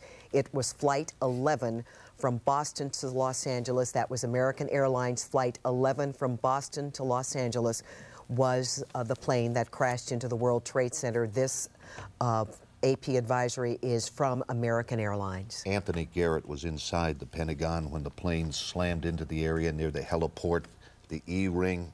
Mr. Garrett? Yes. You okay? I'm fine, yes, thank you. Tell me what you heard, what you saw. Well, excuse me, I was over there just meeting with some of my customers. I'm a defense contractor, and we were standing around watching the CNN report on the World Trade Center incident. Yeah. When we felt a jolt, something along the lines I would suspect of like a minor tremor, and then a strong gust of air went through the hallways. Immediately after that, someone in the hallway started yelling, "Get out of the building now!" Panic inside there? Excuse me? Was there panic inside there? Yeah, it got fairly chaotic quickly as everyone was trying to run down the narrow corridors there on the D ring to get to an exit. You believe this, Mr. Garrett? It's certainly of great concern, I guess. Yeah, that's putting it mildly, I guess. You were talking about panic. We want to go to Bruce LeShan. He's on the phone, and there's panic, as you can imagine, downtown. Bruce, can you hear us? Yes, Andrea. I would describe it as kind of quiet chaos here. Many of the buildings have been evacuated in downtown, and there are thousands of people out on the street trying to figure out how to get home. There are long lines next to the parking garages as people try and get their cars and get out of downtown. Around the executive mansion, people evacuated from the White House grounds, and they're setting up a rather wide perimeter around there, at least down as far as 15th Street on one side there. The uniformed Secret Service officers have been putting out yellow tape and refusing to let anybody get near the White House Treasury Department complex in that area. And a lot of people who were working on the White House grounds and in the surrounding office buildings kind of walking around with shocked looks on their faces. A lot of rumors flying around here. So far, no specific incidents downtown, but many emergency crews running around and heading in various directions, trying to deal with anything that might crop up. I actually saw 2 paramedic units from Walter Reed Hospital coming all the way down here downtown to kind of station themselves and prepare for whatever might happen. Advice for people who are watching and might have business downtown: don't. Yeah. Do not come down here. It is absolute gridlock down here, and they're doing their best to keep everybody out and the streets cleared, and it is a very difficult proposition. Bruce LeShan, thank you. Please stay in touch. We're getting word, too. CNN is reporting that, as we told you, Capitol Hill, the Capitol has been evacuated. Now, CNN is reporting that members of Congress have been taken to a secure location. Members of Congress being taken to a secure location for their protection. This is unbelievable. The United States basically has been attacked. The U.S. has been attacked by terrorists this morning. Wall Street is shut down. The nearby World Financial Center, which houses NYMEX, was evacuated. The American Stock Exchange, the New York Mercantile Exchange, the Chicago Board of Trade has suspended trading today. Business and trading in other parts of the country have been affected by this. Around the country and around the world, the investment community is on hold. Dave Statter is at the Pentagon. Dave, can you hear me? I hear you, Mike. The fire continues to burn out of control at the Pentagon. It looked like they were making some headway. We don't know if they had to pull back because of the threat that came in here, but right now there's still a great deal of fire inside the Pentagon at the moment. Firefighting operations may have ceased for a little bit because of the threat. The threat, again, which you've been talking about, is that there's some other plane that may have been hijacked. FBI agents on the scene here moved everybody they could away from the Pentagon, including us. There was a brief bit of panic as people ran, and they forced us out of the area. We're now a little bit further away, looking at the west side of the Pentagon near the heliport, the E-ring, where they say a lot of senior officials' offices are. It continues to burn. I guess about 20, 30 minutes, sort of lost track of time. That whole middle section collapsed. That wasn't from the initial explosion, apparently from the great amount of fire there and the damage done when the plane hit. Still have conflicting reports over what size plane hit. We heard one eyewitness tell us that it was a small plane that he seemed to see as he was coming across the 14th Street Bridge. Believe it or not, somebody else said they saw something as big as a 757. We just don't have the confirmation for you yet. Number of injured, medevaced, taken by helicopter from the area. They seem to be suffering very serious burns. Again, the fire burns out of control, continues to burn on the west side of the Pentagon here. Dave, from your vantage point from where you are, you can't see any portion of the plane. Is that correct?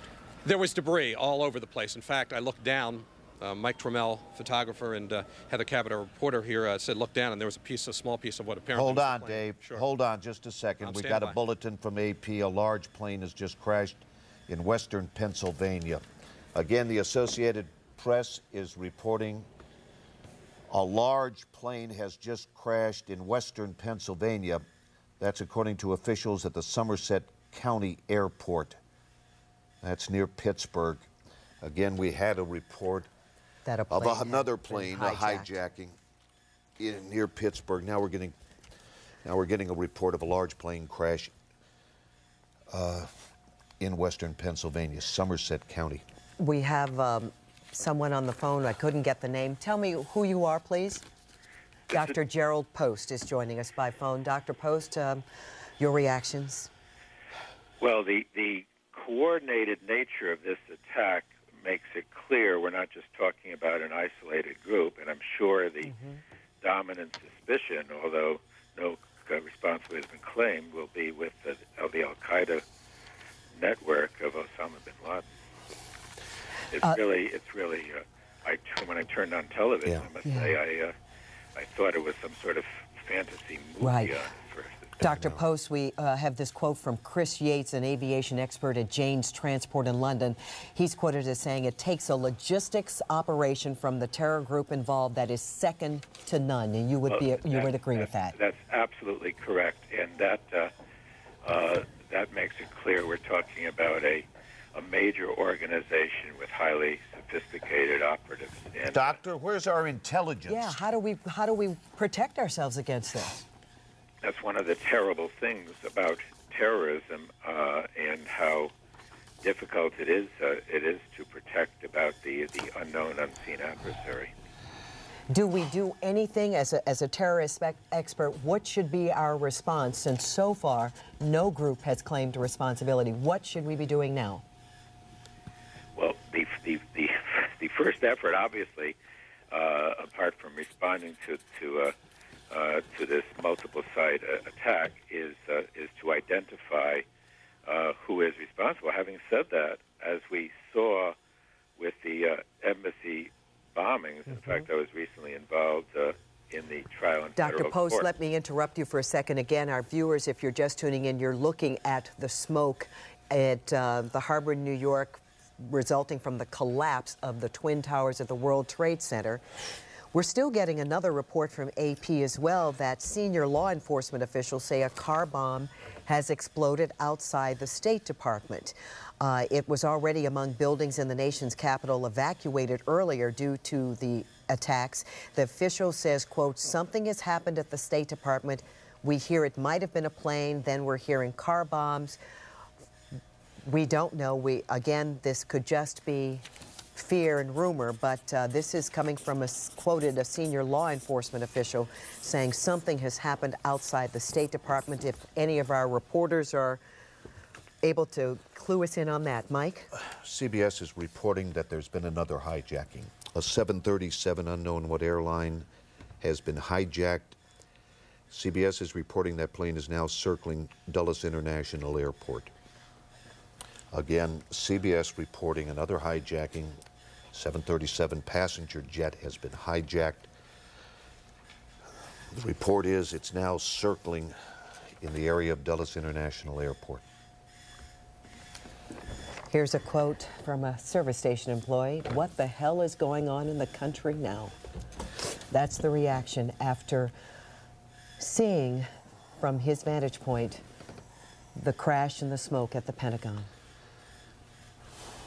Again, the initial report we got from our colleague Denny Bly is that 15 people have been hurt. Somewhere buried in that rubble is a jet. There have been conflicting reports whether it's a large commercial jet or a private jet. They said witnesses say Pentagon employees are walking down Columbia Pike to get away from the scene. There are long lines forming at payphones as people try to make contact with friends and family to let them know they're all right. Cell phones won't work. Cell phones won't work. Hold on, there is apparently a mass exodus from downtown D.C., creating incredible gridlock as office workers try to get home. The district government has ordered all workers out of all of its buildings. All of the area is shutting down. Back to Dave Statter. Dave? Yeah, I'm here, Mike. We just had a military jet fly over here, very low. We can tell you from the people we've been talking to coming from the Pentagon, they'd have very little in the way of information, and there's a lot, as you talk about rumors, that have been circulating through here about another possible attack, and certainly the hijacked planes you've talked about that seem to be confirmed. So that is causing a great deal of concern here. There's still a lot of Pentagon employees just standing outside, looking in, basically with their mouths wide open, trying to comprehend this. We see some what may be high officials at times, racing by us, heading toward the Pentagon. The fire continues to burn out of control, and I have to tell you, there are fires that have happened in the Pentagon before, certainly not from terrorist attacks, and it's a very difficult situation to fight a fire in the Pentagon. Again, the world's largest office building, I think it's been called in the past, and there's so many nooks and crannies that fire can get into, and I'm sure that's a big problem here. And as you saw earlier and can see now, there's a gaping hole in the west side of the Pentagon where a great deal of fire continues to burn here at the E-ring, the west side, near the heliport of the Pentagon. But the biggest problem here is solid information. And as you can imagine, the line of communications are down. You talked about the cell phones, almost impossible to use. Anybody out there is waiting for a call from a loved one and you know they have a cell phone, they're probably not going to get through. There's cellular gridlock at the moment. Do we have an eyewitness here?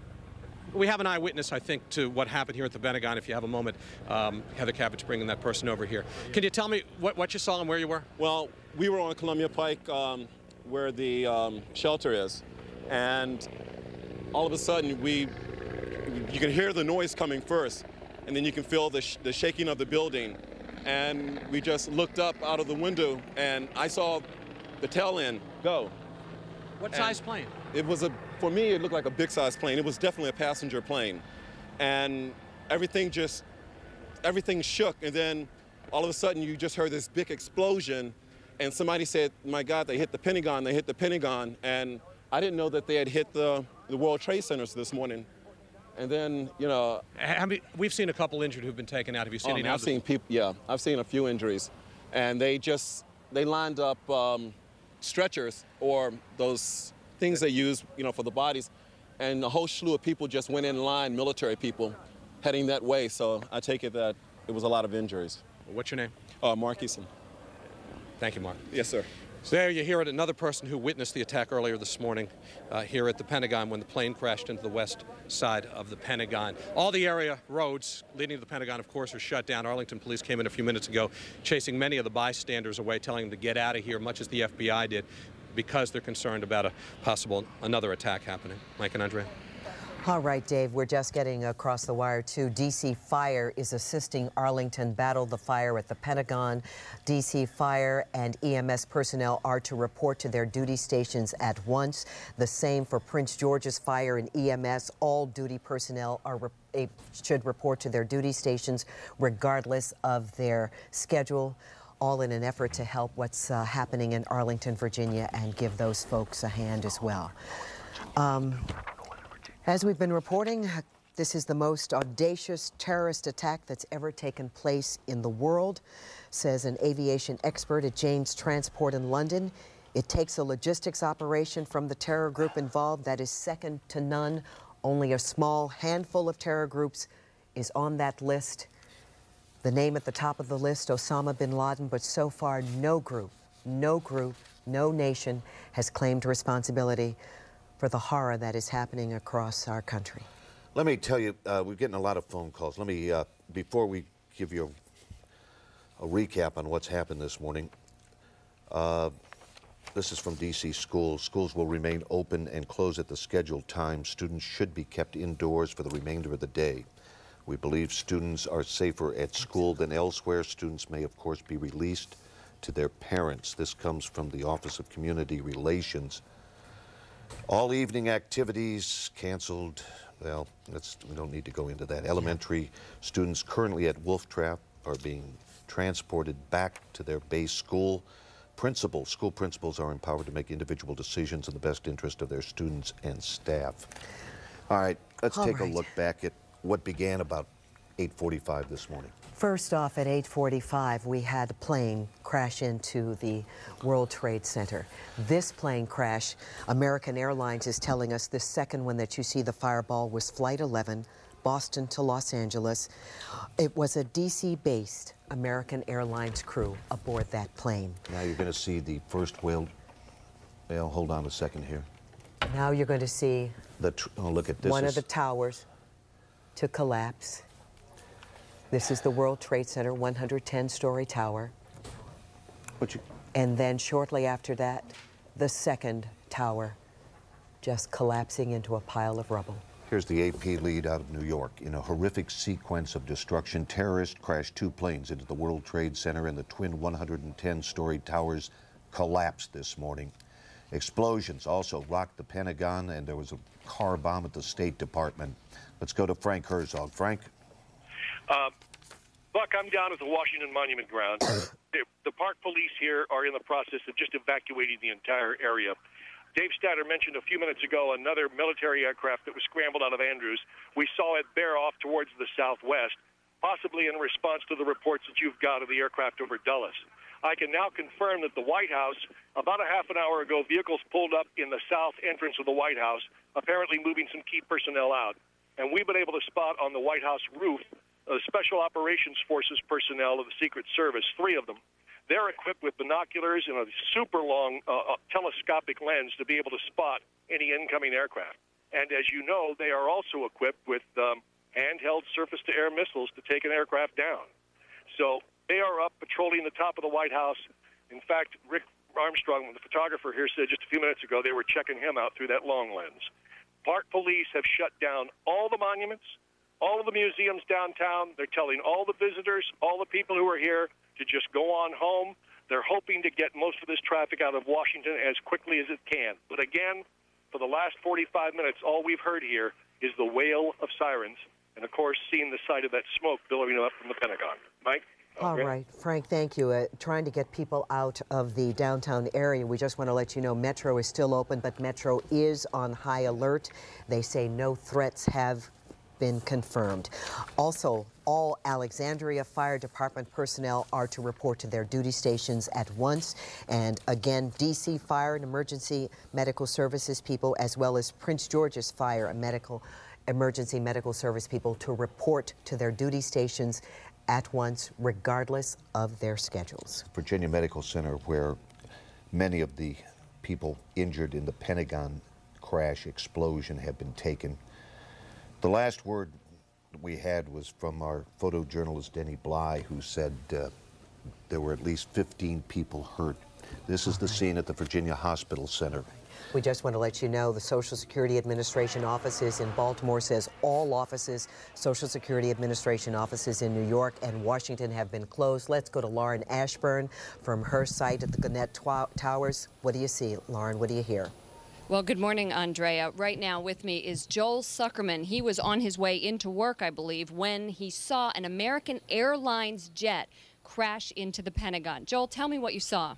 Well, traffic was very heavy this morning, so it was bumper to bumper. We were all stopped. I was probably about 100 yards from the Pentagon when I heard this screaming sonic boom and saw the jet come screaming across the highway. It was an American Airlines jet, silver with the markings along the windows, and within seconds it hit the side of the Pentagon. My first thought was, my God, it's coming in so low for landing at National, but it screamed across Route 110, hit the west side of the Pentagon. Immediately there were flames that shot up, higher flames, white smoke, and then within seconds... We're interrupting Lauren Ashburn's broadcast to go to Gordon Peterson live near the Pentagon. Gordon? Gordon's actually with me. It's Dave Statter. We're going to come to Gordon in a second. Gordon has an eyewitness, but first we have Lieutenant Colonel Art Hobode, who's Air Force Public Affairs, the first official word we've gotten from anyone. Colonel, can you tell us what you know? All we know at this point in time was that there was an explosion. Eyewitnesses have told us that it was some type of aircraft that struck the building. At this point, the key that we want to keep people away from the building as far back as possible. And if people have loved ones in the building, please let the fire and rescue people do their work. We want to stay away from the building as much as we can, because all we're doing right now is inhibiting the fire and rescue folks by people trying to come to the building and find out about their loved ones. Are there people in that building dead? I do not know. Number of injured? Have no idea at this point. Size of plane? According to the eyewitness, he said that it looked like a corporate jet, but I have no official word on that at this point. That's the E-ring of the Pentagon, senior officials there? There are senior officials on the E-ring of the Pentagon. I don't know in that particular location whether or not there were any or not. Anything else you can describe for us to the public? What is we're seeing that's burned and collapsed? What goes on in that area? No, it's obviously it's an administrative area, just like the Pentagon is. And I don't have any details on that particular portion. Okay, that's Lieutenant Colonel Art Hobode, Air Force Public Affairs. Gordon Peterson is here also. I'll let Gordon talk to you now. Okay, gents, will you come over here so we can see you? I need a mic, Bruce, okay? This is Omar Campos and his friend Adil Raji. Omar doesn't speak English, so Adil's going to translate for us. Omar, you were an eyewitness, yes? Yeah. What did you see?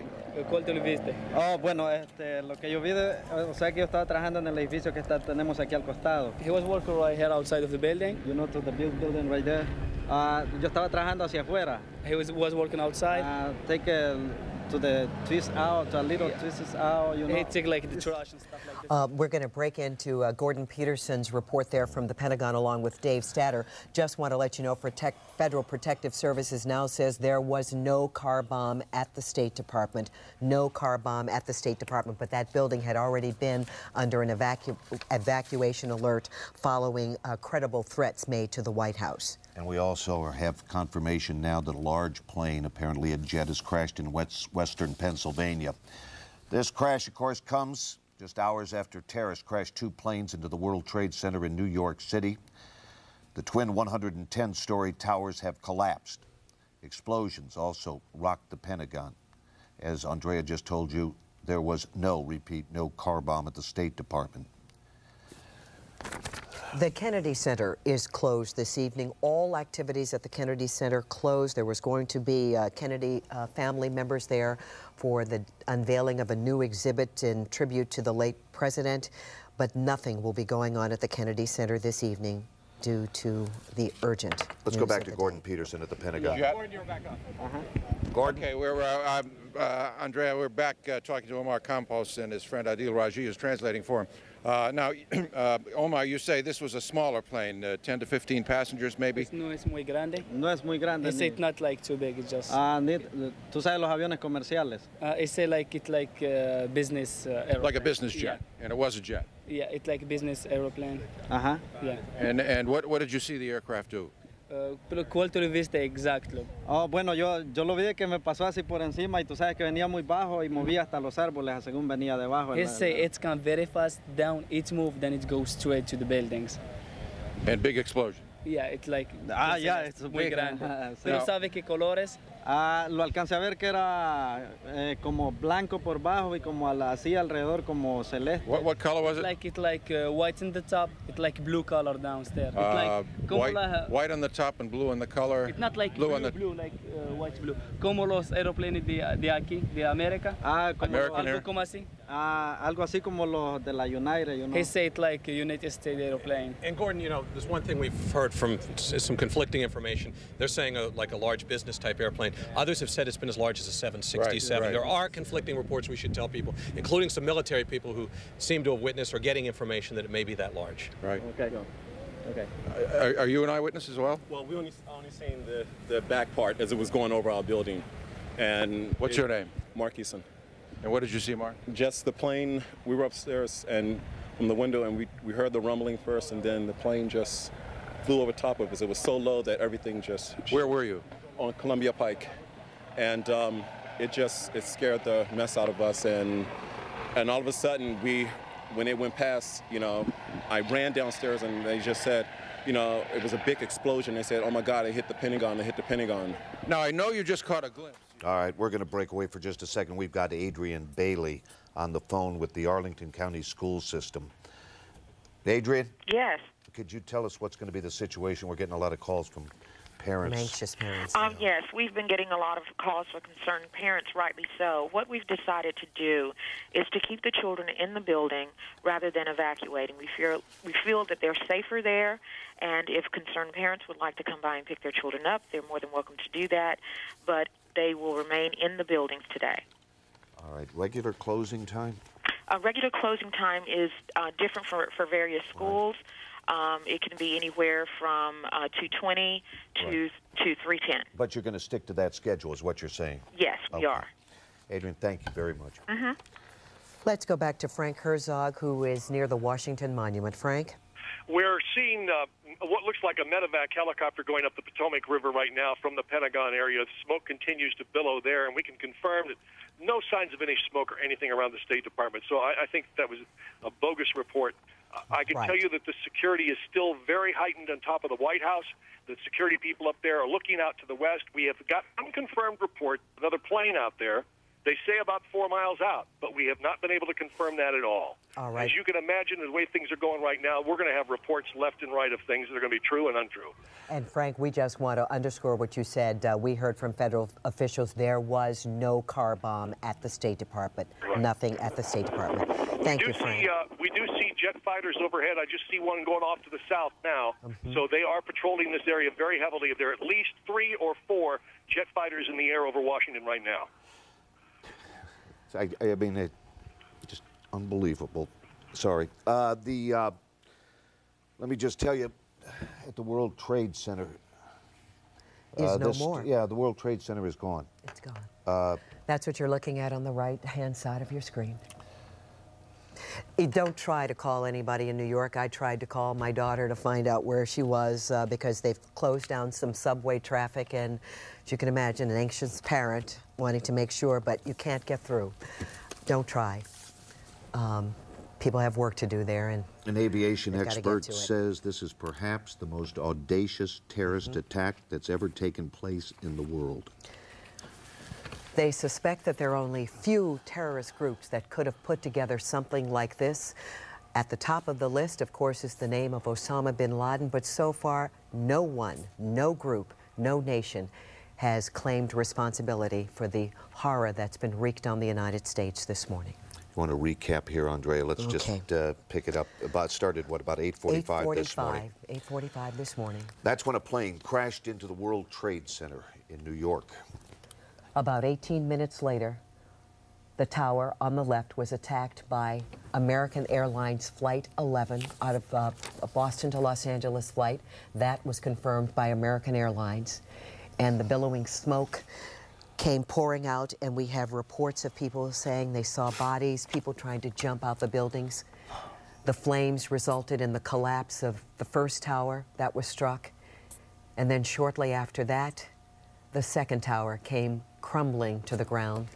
And the World Trade Center, the 110 twin towers, are just a heap of rubble. Yeah, we do not have a casualty figure. I can tell you this, but about 50,000 people work in that building. The police and fire rescue workers were trying to evacuate, get the people out of there at the time that the buildings collapsed. We have no idea how many people got out. You know, just imagine in 1993 when the explosion happened there, 6 people were killed, but over 1,000 were injured there from falling glass. And this is definitely much worse. This is a live picture from New York where the World Trade Center, if you've ever visited there, gone up in the towers, they're gone. Then, about an hour after that, on the left-hand side of your screen, billowing smoke, the Pentagon. A plane crashed into the west side of the Pentagon. Conflicting reports on the size of the plane, whether it was a corporate jet size. Some people say it's as large as a 757, whatever it was. That's the result of that crash, a gaping hole in the west side of the Pentagon. We do not know if everyone was evacuated from that building. We do not know if there are any fatalities, but we do know there were injuries, burn injuries. We have seen people taken by stretcher, transported to area hospitals, Washington Hospital Center burn unit, to Arlington Hospital, where we've heard that at least 15 people were transported. Let's go to Lauren Ashburn. She's in the USA Today building over in Roslyn. Lauren? Yes, hi, Buck and Andrea. We're on the 22nd floor of the USA Today Tower. Over my left-hand shoulder is the Pentagon building with the billowing smoke. To my right here is Joel Suckerman. He is the assistant managing editor of usatoday.com. On his way to work, he witnessed the plane crash into the Pentagon. Joel, tell us what you saw. Well, while listening to the radio reports of the World Trade Center problem, there was a sonic boom, and looking straight ahead, there was a jet, what looked to be an American Airlines jet, probably a 757, and it came screaming across the highway. It was Route 110 on the west side of the Pentagon. The plane went west to east, hit the west side of the Pentagon. Immediately, flames were streaming up into the air. There was white smoke, and then within seconds, thick black smoke. Everybody got out of their cars. People were shocked. Then there was another plane that was off to the southwest, and it made a beeline straight up into the sky and then angled off, and we weren't sure if that was going to come around and make another hit or if it was just trying to get out of the way. That disappeared, and we didn't see it again. All right, describe the first plane again. You say it was a commercial jet. Do you know how many engines? I did not see the engines. I saw the body and the tail, and it was a silver jet with the markings along the windows that spoke to me as an American Airlines jet. This was not a commercial, a business jet, right? It was not a Learjet, Gulfstream, something like that. It was a bigger plane than that. And what were people doing? Could you see the effects at the Pentagon at that point? The Pentagon just turned black, charred, and then the flames came up. We were all worried because it was bumper-to-bumper traffic, and everybody stopped, and everybody got out of their cars. We were just worried if there was another explosion, it would just come, shoot fire at us, and we would all be toast. There was just nowhere to go. Right. Okay, Joel Suckerman, assistant managing editor of usatoday.com. Right now we're on the 22nd floor of the USA Today building, the Pentagon over my left-hand shoulder. We're keeping an eye on the vista here. We have about a 180-degree vista where we have been watching helicopters land and take off. We can look straight down onto Route 66 as people have abandoned their cars and are walking out of the city. Buck and Andrea. All right, Lauren, thank you. We're getting some reaction from The world, around the world, responding to what is happening here this morning in the United States. Russian President Vladimir Putin expressed his condolences to the American people over the terrorist attacks, calling them terrible tragedies. This mass terrorism is the new evil in our world today. In Great Britain, Prime Minister Tony Blair, who canceled a speech at a trade union conference, quote, says this is perpetrated by fanatics who are utterly indifferent to the sanctity of human life, and we, the democracies of this world, are going to have to come together and fight it together. From President Jacques Chirac of France, in a nationally televised statement, called the attacks on the United States monstrous and expressed his solidarity with the American people. Again, you're looking at Virginia Hospital Center in Arlington, where some of the wounded, we understand about 15 people, were transported from the Pentagon to Arlington Hospital. Others more seriously burned to the burn unit at the Washington Hospital Center. Again, this all began this morning about 8:45 in New York, where reaction is it's like a war zone. I just saw the building I work in come down, said one businessman. I just saw the top of Trade 2 come down. People were jumping out of buildings. I guess people were trying to save themselves. Oh my God. Again, flights in and out of the United States have been canceled. All virtually all have been grounded, airline basically. traffic. There'll be BWI no was admitting some planes to land, yeah. But basically there No is nothing takeoffs. going. If you were expecting someone, they're not going to be coming in. If you were going to leave this morning, you're not going anywhere. All air traffic has stopped. D.C. Department of Transportation officials recommend anyone trying to get out of the city, and that's thousands and thousands of people, take the southeast-southwest freeway. You can't take 95, Can't do anything. 395, everything is Metro jammed. is open, but they are on high alert. Let's go back to Gordon Peterson at the Pentagon. Andrea and Mike, I'm here with a familiar face, Mike Walder of USA Today. Mike, you actually saw this happen. Tell us what you saw. I did indeed, Gordon. You know, like everyone else, I was listening to the radio to the accounts of what was going on in New York. I was listening to President Bush, and we were stuck in traffic. We're coming off the exit here, and I looked up and I saw this American Airlines jet coming in very low, and I watched it, and it clipped. I don't know if you can see it over here. It clipped this pole over here. The emotions slammed right into the building. Huge explosion, and then utter pandemonium, as you might imagine. I mean, everybody was screaming, "Oh my God!" People started saying, "We've got to turn around." They hit the Pentagon. A frantic woman turned her car around and started weaving her way out. I got out of my car and went over here, and we could see military personnel bringing tarps out and setting up like a triage unit, a number of stretchers. As they, you know, you could hear fire engines. Just it was the sirens as they arrived. They started to hit the building with the foam, and actually we're doing a pretty good job. And then we saw the triage people with the stretchers sprinting over here, but at that point they moved us back, and of course there was a threat of another plane coming here at that time, and I don't know what's happened with that. Now, you're sure it was an American Airlines plane? You know, we were stuck in traffic, could not move. I could see the big AA, the silver jet itself. I thought it was a 737. I may be mistaken there, but there was no doubt about it. It was American Airlines slammed right into the building, and there was no doubt about it. Whoever was piloting that plane was aiming for the Pentagon. And we do know they hit a taxi cab. The plane hit a taxi cab up here on the bridge, the overpass. I didn't know that. I did not see. I saw the ball of fire, and I saw it clip these poles, and then the billowing smoke, a gray column of smoke, and then pandemonium.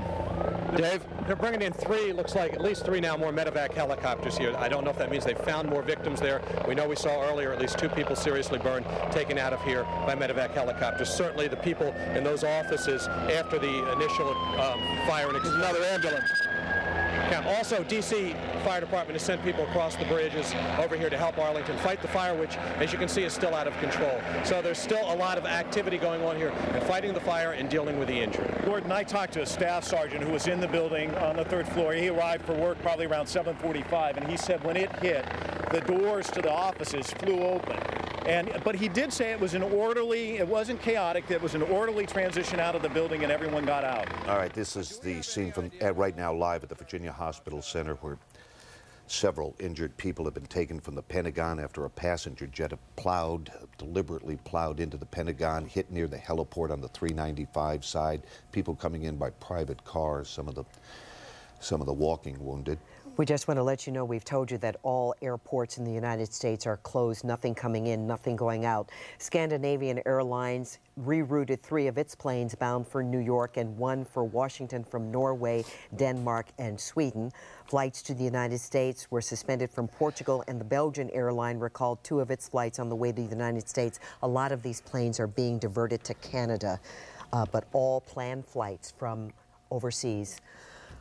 We know you're worried. We know you're worried about the kids at school. Let me tell you, we've heard from the Arlington School District and D.C. school officials. Here's what they say: the kids are going to remain at school inside buildings until closing time. The buses will operate as normal. Parents who want to pick up their children early from school may do so. Otherwise, the kids are going to be in school until the regular closing time. And probably safer there. Mayor Tony Williams and senior police commanders are meeting at this hour at the Reeves Center in Northwest Washington. They're assessing the situation. We've been talking about the hijacked planes being American Airlines planes. American Airlines has scheduled a press conference for about 11:30, 11:45 to tell us everything they know. We understand that one of the planes that crashed into the second tower at the World Trade Center was American Airlines Flight 11, Boston to Los Angeles, with the D.C.-based crew on board. That's one of those that plowed into the World Trade Center. Now, let me give you this. Large plane has crashed about an hour ago just north of the Somerset County Airport in Pennsylvania, not far from Pittsburgh. The plane, believed to be a 747 jumbo jet, crashed about 10 a.m. It went down about 8 miles east of Jennerstown. That's according to County 911 dispatches. Officials are not saying what airline was involved. It's unclear if the crash was related to the terrorist attacks in New York City and here. We're getting some information from CBS sharing with us what they've learned as to where the planes involved in these terrorist attacks were based. American Airlines number 11 out of Boston. That's the plane that crashed into the one of the towers of the World Trade Center.